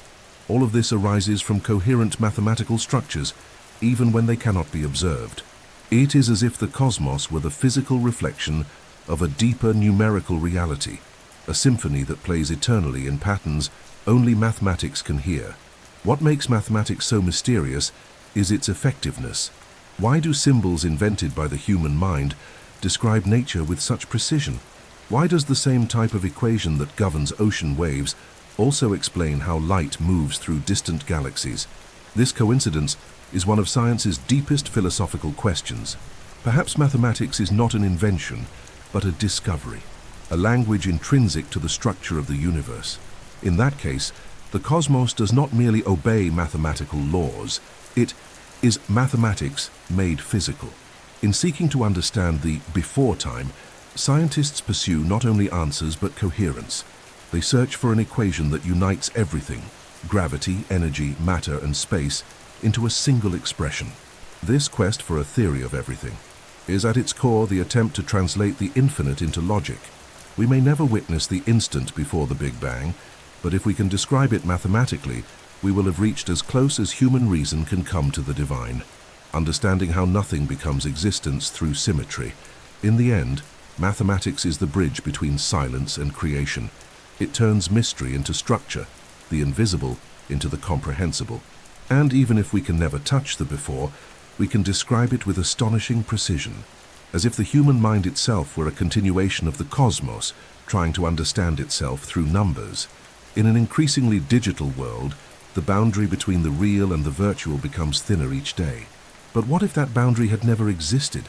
What if the universe itself were an immense simulation, a computational structure running mathematical laws on a cosmic scale?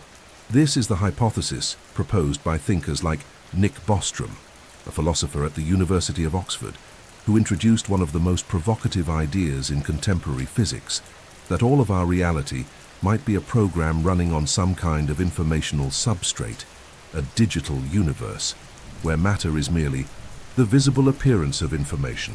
The simulation hypothesis begins with a logical argument. If it is possible for an advanced civilization to create conscious simulations, entire worlds inhabited by beings who believe they live in a physical reality, then it is likely that this has already happened. After all, the number of possible simulations would be virtually infinite, while the number of original realities would be only one. Statistically, therefore, it is more probable that we are living inside a simulation than outside of it. It is a disconcerting argument, yet many scientists take it seriously because the universe in many ways behaves exactly like a computational system. In physics, everything can be described in terms of hot information. Particles are packets of data, the laws of nature are algorithms, and space-time is the network through which these processes are executed. The physicist, John Wheeler, mentor to many of the pioneers of information theory, summed up this idea with the phrase, "it from bit." Everything comes from information. This means that the foundation of the universe is not matter, but data. Reality would be a kind of running code, where every event is the result of logical computation. This view transforms the cosmos into a gigantic natural computer, operating with absolute precision for billions of years. Evidence supporting this hypothesis comes from several fields.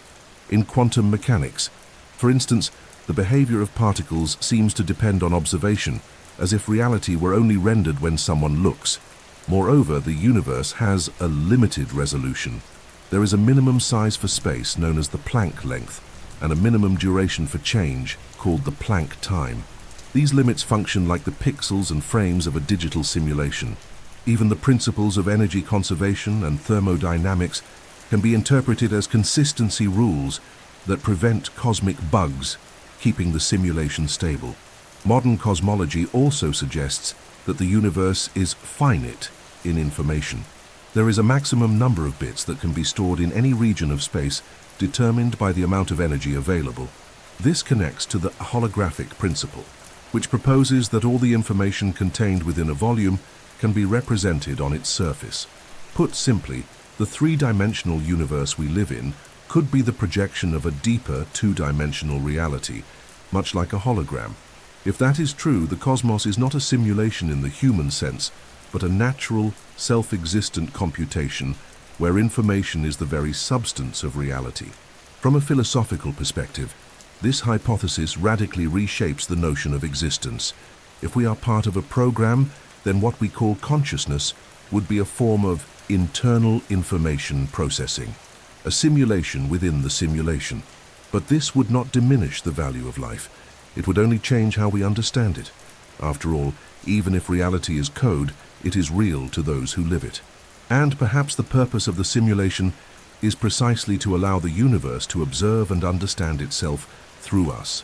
Whether as metaphor or literal structure, the idea of a computational universe reveals a profound truth. Everything that exists can be translated into data, and every piece of information carries a story. The cosmos would thus be the most perfect execution of an infinite code, where each atom is an instruction, each star an operation, and each conscious being a line of command reflecting on creation itself.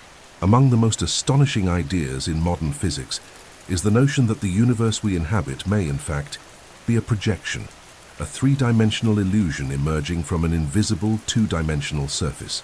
This hypothesis, known as the holographic principle, was proposed in the 1990s by physicist Juan Maldacena, and has since become one of the most elegant and intriguing interpretations of reality. It suggests that all the information contained within a region of space, every atom, star, or galaxy, can be completely described in terms of data encoded on the boundary of that same region. In other words, the cosmos would be a cosmic hologram, a deep image projected from a fundamental surface. The inspiration for this idea came from the physics of black holes. When something falls into a black hole, it appears to vanish forever, seemingly violating the law of information conservation. But the calculations of physicists Jacob Bekenstein and Stephen Hawking showed that the amount of information a black hole can contain is proportional to its surface area, not its volume. This meant that all the data about the objects swallowed by it would remain stored on its surface as if the event horizon were a cosmic hard drive. That discovery led to the conclusion that the same principle might apply to the entire universe. All the information that forms our three-dimensional world could be inscribed on a two-dimensional boundary surrounding it. The holographic principle provides a mathematical explanation for one of the greatest puzzles in physics, the unification of gravity and quantum mechanics. Maldacena demonstrated that a quantum theory without gravity, defined on a two-dimensional surface, can perfectly describe all gravitational phenomena within a three-dimensional space. This correspondence, known as ADS-CFT, reveals a deep equivalence between two different realities, one without gravity and another with it. It is as if the universe we perceive were merely the three-dimensional image of a simpler, more fundamental mathematical structure. If this hypothesis is correct, the universe we know, with its galaxies, stars, and physical laws, would be just an emergent representation of an underlying informational code. Space and time would be consequences of this encoding, not primary elements of reality. This would explain why, at quantum scales, the geometry of space dissolves into probabilities and fluctuations. The cosmic hologram would be the result of projecting that information on a vast scale, creating the solid and continuous appearance of the world. From a philosophical point of view, the idea of a holographic universe is almost mystical. It suggests that reality is both real and illusory, a faithful image but not the thing itself. Just as a hologram contains all the information of a three-dimensional image on a flat surface, the cosmos may hold all its dimensions, energies, and histories within an invisible boundary. What we call here and now would simply be the perceptible manifestation of a universal cosmic code. If the holographic principle is correct, the universe is simpler than it seems, yet infinitely deeper. Everything that exists, from distant galaxies to human consciousness, may be the three-dimensional expression of a more essential reality, where information is the substance of being. In that case, to live would be to participate in a continuous projection, a wave of data transformed into matter, energy, and thought. And the true mystery would not lie in what we see, but in the invisible plane that projects us. Modern physics shows that the universe, even in its emptiest state, is never truly at rest. What we call vacuum is in fact a bubbling ocean of quantum energy. Particles appear and disappear within unimaginably brief intervals of time, creating a constant flow of fluctuations. This unstable nature of nothingness has led some scientists to an extraordinary hypothesis. Perhaps our very universe is one of these fluctuations, a statistical anomaly that arose spontaneously amid the silence of a cold and eternal multiverse. The idea originates from a reflection by physicist Ludwig Boltzmann in the 19th century. He believed that the universe tends toward equilibrium, but that small, random fluctuations can temporarily break that state. In infinite time, even the most improbable events can occur. What if the cosmos itself were the result of one of these improbabilities? If, within a vast sea of stable energy, a small disturbance had generated a bubble of order, our universe. In that case, we would not be the product of an absolute beginning, but rather a statistical fluctuation, emerging from an eternal, motionless background. This hypothesis became known as the Boltzmann brain paradox. It proposes that, within an infinite multiverse, random fluctuations could create not only entire universes, but even isolated consciousnesses, fleeting entities with false memories of a past that never existed. Statistically, it would be more likely for a self-aware brain to arise than for a complete universe to be born. This absurd yet logically consistent idea challenges the very foundation of reality. What if everything we experience is merely a coherent but transient fluctuation? Inflationary cosmology, which describes the continuous creation of universes in different regions of space, provides the perfect stage for this reflection. Each bubble of inflation could generate a cosmos with its own properties, some lasting, others ephemeral. Our universe would be just one of these bubbles, a small exception within an almost infinite ensemble of possibilities. In this model, there is no universal beginning, but an eternity of possible states. Time itself would not be linear, but a statistical field where order and chaos arise and vanish in countless cycles. Although this vision may seem desolate, it also reveals something profoundly poetic. Life in this context is an improbability that succeeded, a fleeting fluctuation of consciousness that managed to look into the abyss and ask questions about its origin. Even if the universe is a temporary exception within a cold immensity, the fact that it has produced observers capable of understanding it is in itself a statistical miracle. The concept of Boltzmann brains forces us to reconsider what we call real. The boundary between chance and existence becomes blurred, and the notion of beginning and end loses meaning before eternity. If the universe is a fluctuation, then every instant of perception is also a cosmic act of improbability, a spark of order emerging from nothingness, and paradoxically, it is within this improbability that meaning resides. The very fact that we are here, conscious, observing the universe, may be the most beautiful coincidence of all. Modern physics shows that the universe, even in its emptiest state, is never truly at rest. What we call vacuum is, in fact, a bubbling ocean of quantum energy. Particles appear and disappear within unimaginably small intervals of time, creating a ceaseless flow of fluctuations. This unstable nature of nothingness has led some scientists to an extraordinary hypothesis. Perhaps our own universe is one of these fluctuations, a statistical anomaly that arose spontaneously amid the silence of a cold and eternal multiverse. The idea originates from the reflections of physicist Ludwig Boltzmann in the 19th century. He believed that the universe tends toward equilibrium, but that small random fluctuations can temporarily disturb this state. In infinite time, even the most improbable events can occur. What if the cosmos itself were the result of one of these improbabilities? If, within a vast sea of stable energy, a small disturbance generated a bubble of order, our universe. In that case, we would not be the product of an absolute beginning, but rather a statistical fluctuation, emerging from an eternal and static background. This hypothesis became known as the Boltzmann brain paradox. It proposes that, within an infinite multiverse, random fluctuations could generate not only entire universes, but also isolated consciousnesses, fleeting entities with false memories of a past that never existed. Statistically, the appearance of a self-aware brain would be more likely than the birth of a complete universe. This absurd yet logically consistent idea challenges the very foundation of reality. What if everything we experience is merely a coherent but transient fluctuation? Inflationary cosmology, which describes the continuous creation of universes in different regions of space, provides the perfect setting for this reflection. Each bubble of inflation could generate a cosmos with its own properties, some long-lasting, others ephemeral. Our universe would be just one of these bubbles, a small exception within an almost infinite set of possibilities. In this model, there is no universal beginning, but rather an eternity of possible states.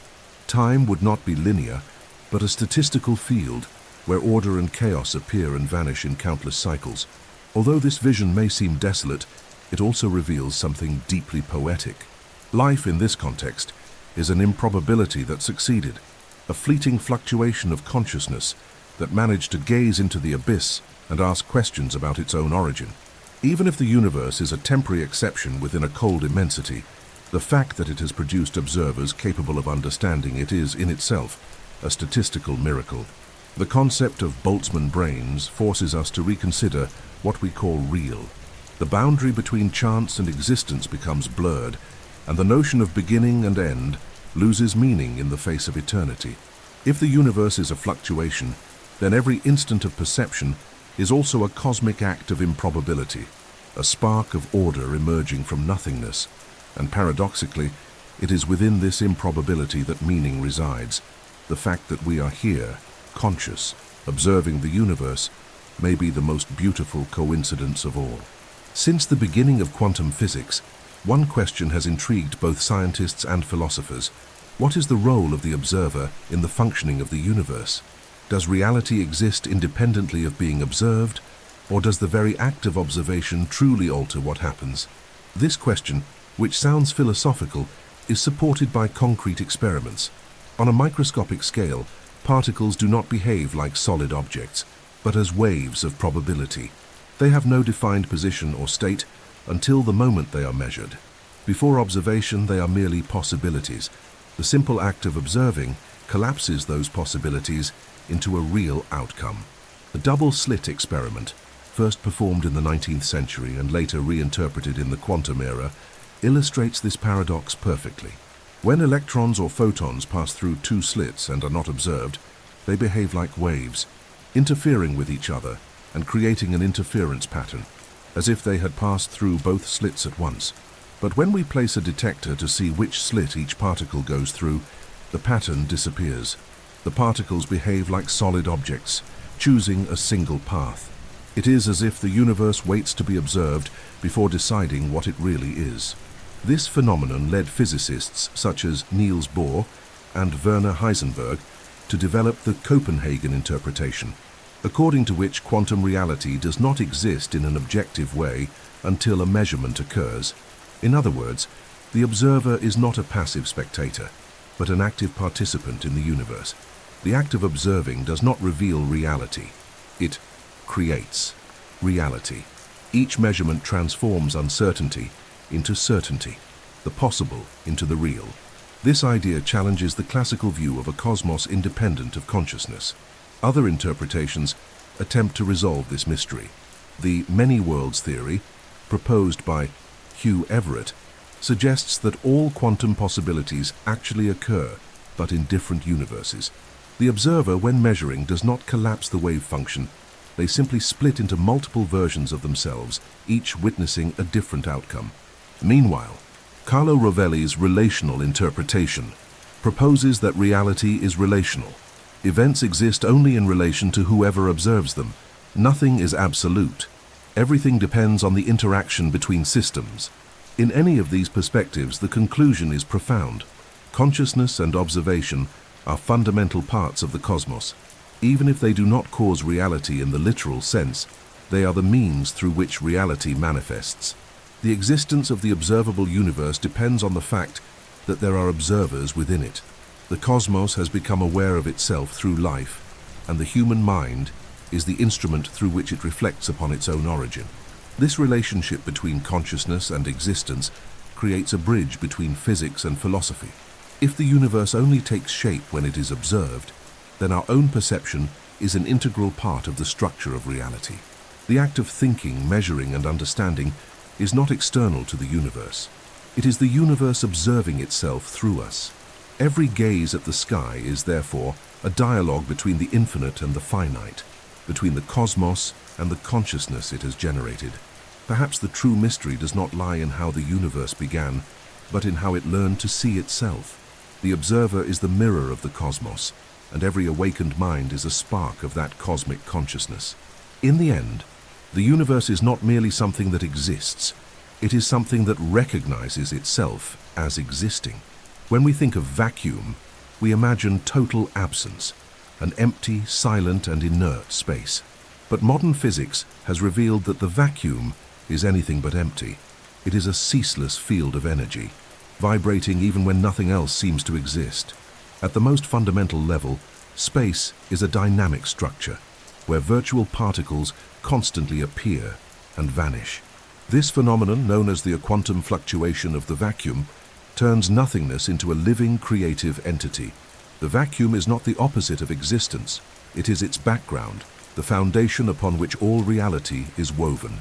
Physicist John Wheeler, one of the pioneers of quantum gravity, called this structure the quantum foam. According to him, at the smallest imaginable scales, much smaller than a proton on the order of the Planck length, space-time ceases to be smooth and continuous. Instead, it becomes a turbulent sea of energy, with micro-fluctuations so intense that they distort the very fabric of reality. In this foam, tiny black holes can appear and disappear in fractions of a second, creating fleeting bridges between different regions of space, and perhaps even between distinct universes. The vacuum would therefore be a kind of cosmic cauldron, where time and space are constantly being born and dissolved. This vision completely redefines the idea of creation. If the vacuum is inherently unstable, then a first cause is not required to explain the origin of the universe. It could have arisen as a spontaneous fluctuation within this quantum foam. A small imbalance of energy, amplified by gravitational effects, could have rapidly expanded, becoming the cosmos we observe. The Big Bang in this context would be just one of countless bubbles formed on the surface of this ocean of possibilities. Each bubble would represent a universe with its own physical laws, a multiverse continually generated by the restlessness of nothingness. From the point of view of quantum mechanics, these fluctuations violate no laws. They are inevitable. The uncertainty principle, formulated by Heisenberg, states that it is impossible to determine both energy and time with absolute precision. This means that the vacuum can borrow small amounts of energy for very short periods, generating virtual particles that appear and disappear before they can be detected. On cosmic scales, the same principle could allow entire universes to emerge as long as the final balance of energy remains zero. It is the cosmos multiplying itself out of nothing. Quantum foam may also explain phenomena such as dark energy, responsible for the accelerated expansion of the universe. This energy may be the macroscopic reflection of the vacuum's restless activity, the cumulative effect of trillions upon trillions of microscopic fluctuations throughout space. Even in regions that seem empty, the vacuum exerts a subtle pressure, propelling the cosmos outward as if nothingness itself were breathing. This idea is perhaps one of the most beautiful and paradoxical in modern science. Emptiness is not absence, but potential. It contains all possibilities of being, the blueprints of all universes, and the seeds of all existence. In its stillness, the vacuum is a space of continuous creation, where reality writes and erases itself at every instant. And if quantum foam is truly the ultimate ground of the universe, then everything that exists, stars, galaxies, consciousness, and worlds, is but the fleeting result of an eternal agitation at the heart of nothingness. There comes a point where science, in its attempt to explain the universe, reaches the very limit of what can be measured. It is the moment when the experimental method can no longer reach its object of study, and human thought must cross from the domain of physics into that of metaphysics. What existed before time? What is nothingness? Why does something exist instead of nothing? These questions, which sound philosophical, arise naturally from the frontiers of modern cosmology. When physics tries to describe the instant before the Big Bang, it does not find only equations, it finds silence. The Planck-era one, for example, represents the temporal limit where the known laws of physics cease to function. The equations of general relativity and quantum mechanics come into conflict, and no existing theory can describe it precisely. It is there that the universe becomes unknowable, a point where physical reality and abstract thought blur into one. To speak of before time is therefore to step into a realm where scientific discourse merges with philosophy. Physics does not cease to be science, but begins to operate as a reflection on the very nature of existence. This transition between science and philosophy is not a failure of knowledge, it is its culmination. Cosmology, upon reaching the limits of observation, reveals that understanding the universe is not only a matter of measuring, but also of interpreting. Theories about the beginning, whether the quantum loop universe, the Big Bounce, the inflationary multiverse, or the Hartle-Hawking no-boundary model, are all attempts to translate mystery into mathematical language. Each one is a logical metaphor for something we may never be able to observe directly. As you listen to the sound of rain, imagine the universe as a foggy frontier. On one side, science, with its measurements and predictions. On the other, the absolute unknown, the domain of the ineffable. Between the two lies a thin line where physics turns into contemplation. It is the point where the scientist becomes a philosopher, and the cosmos ceases to be merely an object of study and becomes a mirror of consciousness itself. This border zone is also the most fertile. It was there that the ideas which transformed the world were born. Relativity, quantum mechanics, information theory, the hypothesis of multiple universes. All of them emerged when someone dared to think beyond what could be proven. When physics touches metaphysics, it does not abandon reason. It expands its horizon. It invites us to think not only about what the universe is, but why it is. Perhaps the true purpose of science has never been to eliminate mystery, but to understand it in depth. Because in the end, mystery is what keeps knowledge alive. It is what forces us to keep looking, calculating, imagining. Physics becomes metaphysics when it recognizes that the universe is greater than any theory, and in that recognition, it approaches wisdom. As the sound of the rain fades into the air, think of each drop as an unanswered question. Science tries to measure it, philosophy tries to understand it, and both reveal the same truth.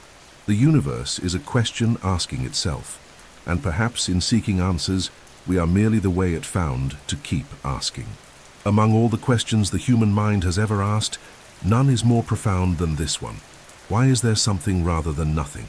This question, posed by philosophers such as Leibniz and Heidegger, is also the final point of modern cosmology, the question that science has not yet been able to translate into equations. We can describe the beginning of the universe, calculate its age, and even reconstruct its first moments with astonishing precision. Yet no theory explains why being itself exists. Why is there matter, energy, space, time, and consciousness? Why did nothingness not prevail? For physics, absolute nothingness is an impossibility. Even the deepest vacuum of space contains energy, the so-called quantum vacuum. Within it, particles appear and disappear on unimaginably small scales, revealing that nothingness is, in fact, a state of infinite potential. Physicist Parsaut Lawrence Krauss once stated that nothing is unstable, and that the universe could have naturally arisen from a vacuum fluctuation without the need for an external cause. But even so, the question remains, where does the vacuum itself come from? What sustains the field in which the laws of physics operate? What defines being over non-being? Some philosophers argue that absolute nothingness never existed, that the very concept is a human abstraction. In nature, everything we know arises from relation, from contrast, from tension. Being is only comprehensible because there is emptiness. Time is only perceived because there is change. Existence is only possible because there is difference. The universe, then, could be the inevitable expression of a logical necessity. Being is more probable than nothingness because nothingness has no laws, no stability, no structure to persist. Absolute nothingness would be, paradoxically, the least possible state of all. Other thinkers see in this question a reflection of something deeper. Perhaps the universe exists simply because it can exist. The laws of physics may not require any external explanation. They might be self-existent, eternal in their coherence.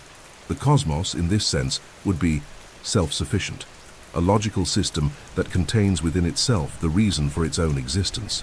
It is an idea that echoes Stephen Hawking's theory of a self-contained universe, a cosmos that needs no creator, because it is complete within its own laws.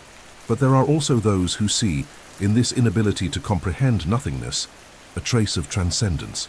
If the universe is understandable, if its laws are ordered and intelligible, this may indicate that there is something fundamentally rational at the base of reality. That rationality can be interpreted as mathematical, physical, or even spiritual. The name does not matter. What matters is the fact that existence has coherence, and that, in itself, is the greatest miracle of all. The question, why is there something rather than nothing, may never have a definitive answer, but it serves an essential purpose. It reminds us that behind every explanation, there is always a mystery. That the universe is not merely a collection of particles and forces, but an affirmation of being, a cosmic choice for existence. Perhaps the answer lies in accepting that the very act of asking is already part of the answer. After all, for this question to exist, something must exist. Ourselves, the cosmos, and the silence between them. Consciousness is the greatest mystery of the universe. Everything we know, every star, every particle, every concept, exists for us only because we are capable of perceiving it, and yet no one truly knows what consciousness is, or where it comes from. Science has already explained the formation of galaxies, the structure of atoms, and even the birth of time, but it still cannot understand how matter can give rise to something as immaterial as subjective experience. Why does a collection of neurons produce feelings, memories, and thoughts? How can the brain, made of blind atoms, look at itself and ask, "Who am I?" For a long time, it was believed that consciousness was merely a biological product, an emergent function of the human brain, arising as a result of evolution. But in recent years, some theories have proposed something far deeper. What if consciousness is a fundamental property of the universe, as elemental as space, time, and energy? This idea, known as panpsychism, suggests that all matter possesses some degree of consciousness, not in the sense of thought but of minimal experience, a kind of intrinsic awareness of existence. In this view, the universe did not generate consciousness. It isn't consciousness, in ever-expanding manifestation. Quantum physics deepens this mystery. Experiments show that subatomic particles behave differently when observed, as if the very act of perception influences the outcome itself. This phenomenon led some scientists and philosophers to speculate that consciousness and the universe are inseparably linked. Physicist Eugene Wigner, Beatrice for instance, believed that the mind plays an active role in creating reality, that the collapse of the wave function, that moment when a possibility becomes fact, occurs only because a conscious observer is involved. Other approaches try to explain consciousness as a fundamental field. Neuroscientist Giulio Tononi proposed the integrated information theory, according to which consciousness arises from the organization and integration of information within a system. Meanwhile, physicist Roger Penrose and anesthesiologist Stuart Hameroff suggested that consciousness may emerge from quantum processes inside the microtubules of brain cells, phenomena that could connect the mind to the deepest structure of the universe. If that is true, consciousness would not be an exception of biology, but a reflection of the quantum order that permeates all of reality. These ideas bring science and spirituality closer together, without one negating the other. Consciousness, viewed through this lens, is the means by which the universe observes itself. The cosmos is not just a collection of laws and particles. It is an experience that recognizes its own existence. Each mind is a window through which the whole contemplates itself. The act of perceiving, thinking, and feeling is, in essence, the universe becoming aware of itself. When we gaze at the night sky and contemplate the infinite, we are not merely observing stars. We are participating in a cosmic process of self-perception. The light that has traveled for billions of years reaches our eyes, and in that encounter between matter and mind, the universe becomes complete. It is as if each consciousness were a mirror reflecting the face of the cosmos. The origin of consciousness, then, may not be a consequence of evolution, but the inevitable destiny of a universe seeking to understand itself. If so, consciousness did not begin in us, but without the universe itself, and every thought we have is, on a microscopic scale, the continuation of creation. Since human beings first learned to measure the movement of the sun and count the passing days, time has been seen as a continuous line, flowing from past to future. But as physics advances, that notion begins to crumble. Time, which seems so solid and inevitable, may be nothing more than a coy perceptual illusion, a way of organizing events, not a fundamental property of the universe. According to Einstein's theory of relativity, time does not flow. It coexists. Past, present, and future are merely different regions of a single fabric, space-time. Everything that has ever happened and everything that will ever happen is, in a sense, already inscribed in the structure of the cosmos. To understand this idea, imagine the universe as a vast four-dimensional map. Each point on that map represents an event in space and time. What we call now is simply the point our consciousness is traveling through on that map. Nothing actually passes. It is we who move through the landscape of time. This view is known as the part block universe, and within it, the flow of time is an internal perception, a product of the mind. The future does not yet exist. It is already there, just like the past. Time would be a spatial dimension we experience in a limited way, like someone reading a book page by page, unaware that all the pages have already been written. Quantum mechanics deepens this mystery. On subatomic scales, physical processes have no preferred direction in time. The equations work equally well whether time runs forward or backward. This means that the arrow of time, which we perceive as irreversible, is not a fundamental property of nature, but a statistical consequence, an effect of entropy, the universe's natural tendency to move from order to disorder. The irreversibility of time arises from the second law of thermodynamics, not from an immutable cosmic law. This perspective places causality, the relationship between cause and effect, under a new light. If past and future coexist, then perhaps the effect can influence the cause just as much as the cause influences the effect. Some quantum experiments suggest that particles can choose their state based on measurements made in the future, a phenomenon known as retrocausality. Although still highly speculative, this idea points to a universe where time is not linear but interactive. a web of relationships in which the whole influences each part simultaneously. From a philosophical standpoint, this changes everything. If time does not flow, then birth and death, beginning and end, are only perceptions of an observer embedded within the temporal fabric. The universe, seen from outside, would be eternal, complete, without before or after. Life would be an inner motion within a timeless structure, a dance inside a frame that never changes. The sensation of passage would simply be the way consciousness experiences that totality, transforming the static into narrative. This vision, as abstract as it may seem, brings a deep serenity. If time is not a line that advances but a dimension that simply isn't, then nothing is ever truly lost. The past still exists, the future already exists, and the present is only the meeting point between them, the instant when the universe becomes aware of itself. In that sense, time may be the way the cosmos tells its own story, not chronologically, but consciously. The universe beyond linearity is therefore a place where everything happens at once, an eternal now. And within this now, every life, every star, and every thought are simply different ways in which the universe moves within itself. Every human search for answers ends up in the same place, the limit of knowledge itself. No matter how deep science becomes, it will always find a frontier, a region where measurement stops and only the silence of mystery remains. But that limit is not a failure. It is an essential part of the nature of understanding. Just as the horizon marks the point where earth and sky seem to meet, the frontier of knowledge is where the measurable touches the unfathomable. It is the reminder that behind every discovery, there is always a new enigma waiting to be unveiled. Physicist Werner Heisenberg, one of the founders of quantum mechanics, once said that the more deeply we look into nature, the more we find ourselves within it. Science is not merely an effort to understand the universe. It is the universe understanding itself through the human mind. When we study the cosmos, we are taking part in an ancient dialogue between matter and consciousness. Yet even this conversation has its limits. There are phenomena we cannot observe directly, energies we cannot measure, and moments that mathematics still cannot describe. It is at this point that knowledge transforms into contemplation. The final frontier of understanding is not in a distant place, but within the act of asking itself. It is the moment when we realize that reality is greater than our ability to represent it. Physics can tell us how the universe works, but perhaps it will never tell us why it exists.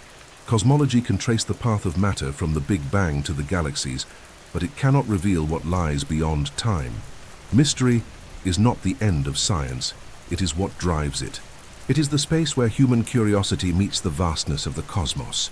Perhaps this frontier is movable, expanding as we advance. What was once invisible can now be observed. What once seemed unknowable can now be calculated. But there will always be something beyond, a layer of reality beyond our reach. This is the condition of existence, to never understand everything, yet to keep trying. The frontier of knowledge is, in truth, the engine of knowledge itself. It is what moves us, unsettles us, and keeps us alive before the infinite. And there is something profoundly beautiful about that, because in the end, the universe does not need to reveal all its secrets. Perhaps complete truth would be unbearable to the human mind. Mystery preserves wonder, curiosity, and awe. It reminds us that science is not a collection of answers, but a form of prayer, a way of touching the unknown with both reverence and reason. The final frontier of knowledge is not the point where we stop knowing, but the point where we begin to feel. As the sound of rain falls softly, imagine that each drop is a question. They touch the earth, unite, evaporate, and return to the sky, just like the human mind seeking to understand the cosmos. And perhaps the ultimate frontier of knowledge is precisely this, the endless cycle between asking and admiring, between understanding and wonder. The question of what existed before the Big Bang is perhaps the most instinctive, and at the same time, the most impossible. Our minds, shaped by the experience of linear time, demand a cause for every effect, a beginning for every story. But the universe may not share that human need. When we try to look into the before, time bends, and the very concept of causality dissolves. Before itself may be an illusion, an idea that only makes sense within time, not outside it. Asking what came before the Big Bang is like asking what lies north of the North Pole. a question without an answer, because it begins from a false premise. Even so, science continues to advance, not with the pretense of discovering the impossible, but with the desire to understand its edges. Theories such as the cyclic universe, the Big Bounce, the inflationary multiverse, and loop quantum gravity offer possible explanations. They suggest that the Big Bang may not have been the absolute beginning, but rather a transition, a moment in a larger cosmic cycle. In some of these theories, a previous universe may have collapsed and been reborn in an endless process. In others, multiple universes coexist, appearing and vanishing like bubbles in an infinite sea of quantum energy. But even these elegant hypotheses face an insurmountable barrier, the cosmological horizon. We cannot observe anything beyond the moment when light was first freed, 380,000 years after the Big Bang. Before that, the universe was opaque, and no photon could cross time to reach us. The most distant past is literally hidden behind a veil of light. It is like trying to see inside a star while it is still shining. Its brightness conceals its core. For that reason, we may never truly see what existed before. This limitation is not merely technical, but fundamental. Even if one day we achieve a complete theory of quantum gravity, the before may remain inaccessible, because time, as we know it, may have arisen alongside the universe itself. The birth of the cosmos would thus be the birth of the very clock. To speak of before would cease to make sense, for there would be no before, only another form of existence, beyond temporality. And yet perhaps this impossibility of knowing is what gives existence its meaning. If we knew everything, there would be no search, no wonder. The mystery of the before is the mirror in which human curiosity reflects itself. It reminds us that the unknown is not the absence of knowledge, but a dimension of being itself. By concealing its origins, the universe may be teaching us something deeper, that the meaning of existence is not found in knowing where we came from, but in recognizing that we came from mystery. What might have come before? Perhaps another universe, perhaps a timeless quantum state, or perhaps nothing, the fertile nothingness that vibrates in silence. But the truth is that even if one day we were to discover the answer, it would open yet another, older question. And that is why the cosmos will never be a solved riddle, but an infinite question, made of light, silence, and curiosity. When we look at the night sky, it is easy to feel small. The stars seem distant, the planets cold, and space endless. But that feeling of distance is an illusion, because everything that exists out there also exists here, within us. Every atom in our bodies was forged in the heart of a star. The iron in our blood, the calcium in our bones, the carbon in our skin, all were born from the nuclear fusion of suns that died billions of years ago. We are, quite literally, the universe reflecting upon itself. The cosmos is not only around us, it pulses within every breath we take. This idea changes everything we understand about existence. When science tells us that the universe had a beginning, it also tells us that we were contained within it from the start, not as conscious beings, but as physical possibilities, seeds of matter and energy that over time would reorganize themselves to form life. What we call us is the result of cosmic expansion itself. We are the Big Bang in a state of consciousness. The echo of that primordial explosion still vibrates inside every cell. Biology, physics, and philosophy converge at a single point. There is no real separation between human beings and the universe. The consciousness that observes the cosmos is the cosmos observing itself. When we gaze at the stars, we are taking part in a cosmic cycle of recognition. Light travels for billions of years just to find eyes capable of understanding it. And in that instant, when the human gaze meets the ancient glow of a star, the universe folds back upon itself, completing the circle of existence. The meaning of existence may lie precisely there, in the fact that we are part of something that is, at once, greater and identical to ourselves. There is no boundary between the micro and the macro, between the atom and the galaxy. The same laws that shape planetary orbits also govern the interior of cells. The mathematics that describes the expansion of the universe is the same that organizes the rhythm of the heart. Life is the cosmos expressing itself as feeling, as thought, as presence. To exist, therefore, is to inherit the universe. It is to continue creation with every gesture, every idea, and every breath. We are the result of billions of years of cosmic evolution, but we are also its continuation, the means through which the universe keeps expanding, now in the form of awareness. When we think, create, love, or dream, we are doing what the cosmos has always done, generating something new from what already exists. Perhaps the true meaning of existence is not to master the universe, but to perceive it within ourselves. Because in the end there is no out there and in here, there is only continuity. The same silence that surrounds the galaxies also dwells within the human mind. And to understand this is to recognize that to exist is to be an extension of the mystery itself. There is a silent beauty in not knowing everything. The limit of knowledge, which so often seems like a barrier, is in fact what gives meaning to the search. Because if the universe were to reveal all its secrets to us, perhaps it would cease to be fascinating. It is the mystery that keeps the human gaze turned toward the sky, that makes the scientist keep measuring, the philosopher keep asking, and the poet keep dreaming. The universe is at once an enigma and an invitation. It challenges us to understand, but also teaches us to accept.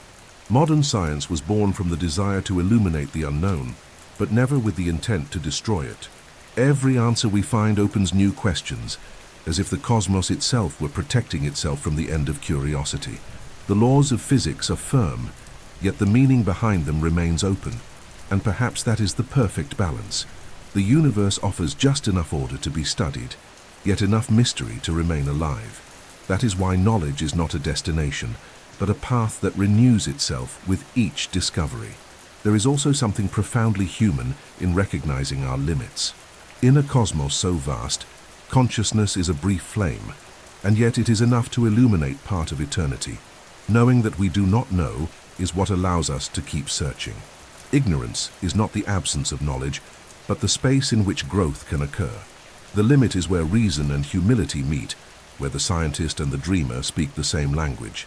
The universe, by keeping the secret of its origin, seems to remind us that beauty does not lie in answers, but in questions. Because mystery is not the opposite of truth, it is part of it. Reality reveals itself slowly, like light filtering through a veil of mist, never all at once, always in fragments. And it is in that twilight that curiosity blooms. Perhaps the purpose of the universe is not to be understood, but to be contemplated. Because understanding is finite, but contemplation is infinite. The gaze that marvels at the starry sky is the same gaze that, millennia ago, inspired the first stories, the first equations, and the first prayers. It is the gaze that sustains civilization, and as long as there are questions, there will be humanity. The universe is an eternal question, and we are its attempt at an answer. Each generation moves a little further, discovers something new, and still leaves something unexplained. And that is good, because mystery is what keeps time moving, thought alive, and the soul awake. The beauty of the limit is the certainty that infinity still lies ahead, and that we will keep walking toward it, with the same wonder as those who first looked at the stars. Before the first light there was no sound, no form, no time, only silence. A silence so deep it contained within itself all possibilities, the prelude to every star, every particle, every thought that would ever exist. In that primordial stillness, the universe rested like a note yet to be played, and then something happened.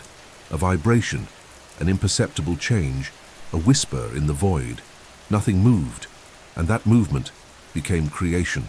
The cosmos was born from silence, and it still carries that silence within itself.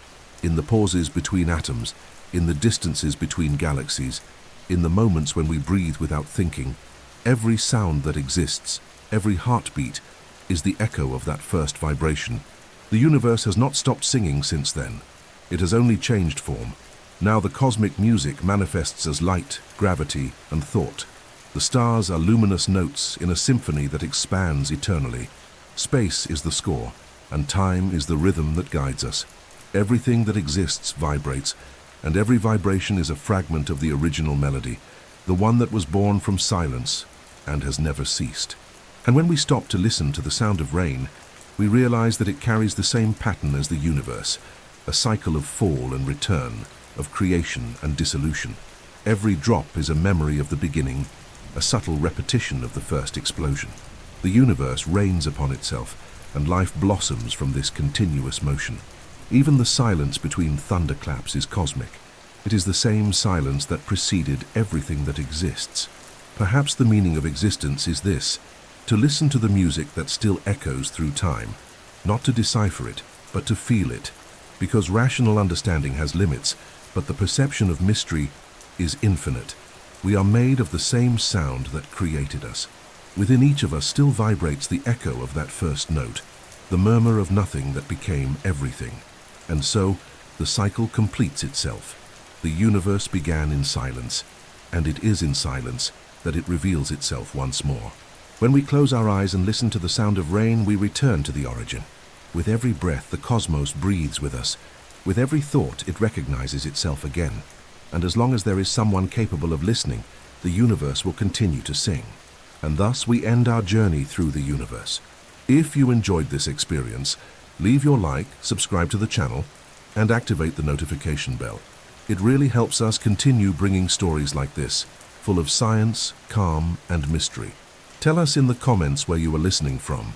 We would love to know how far this video has reached.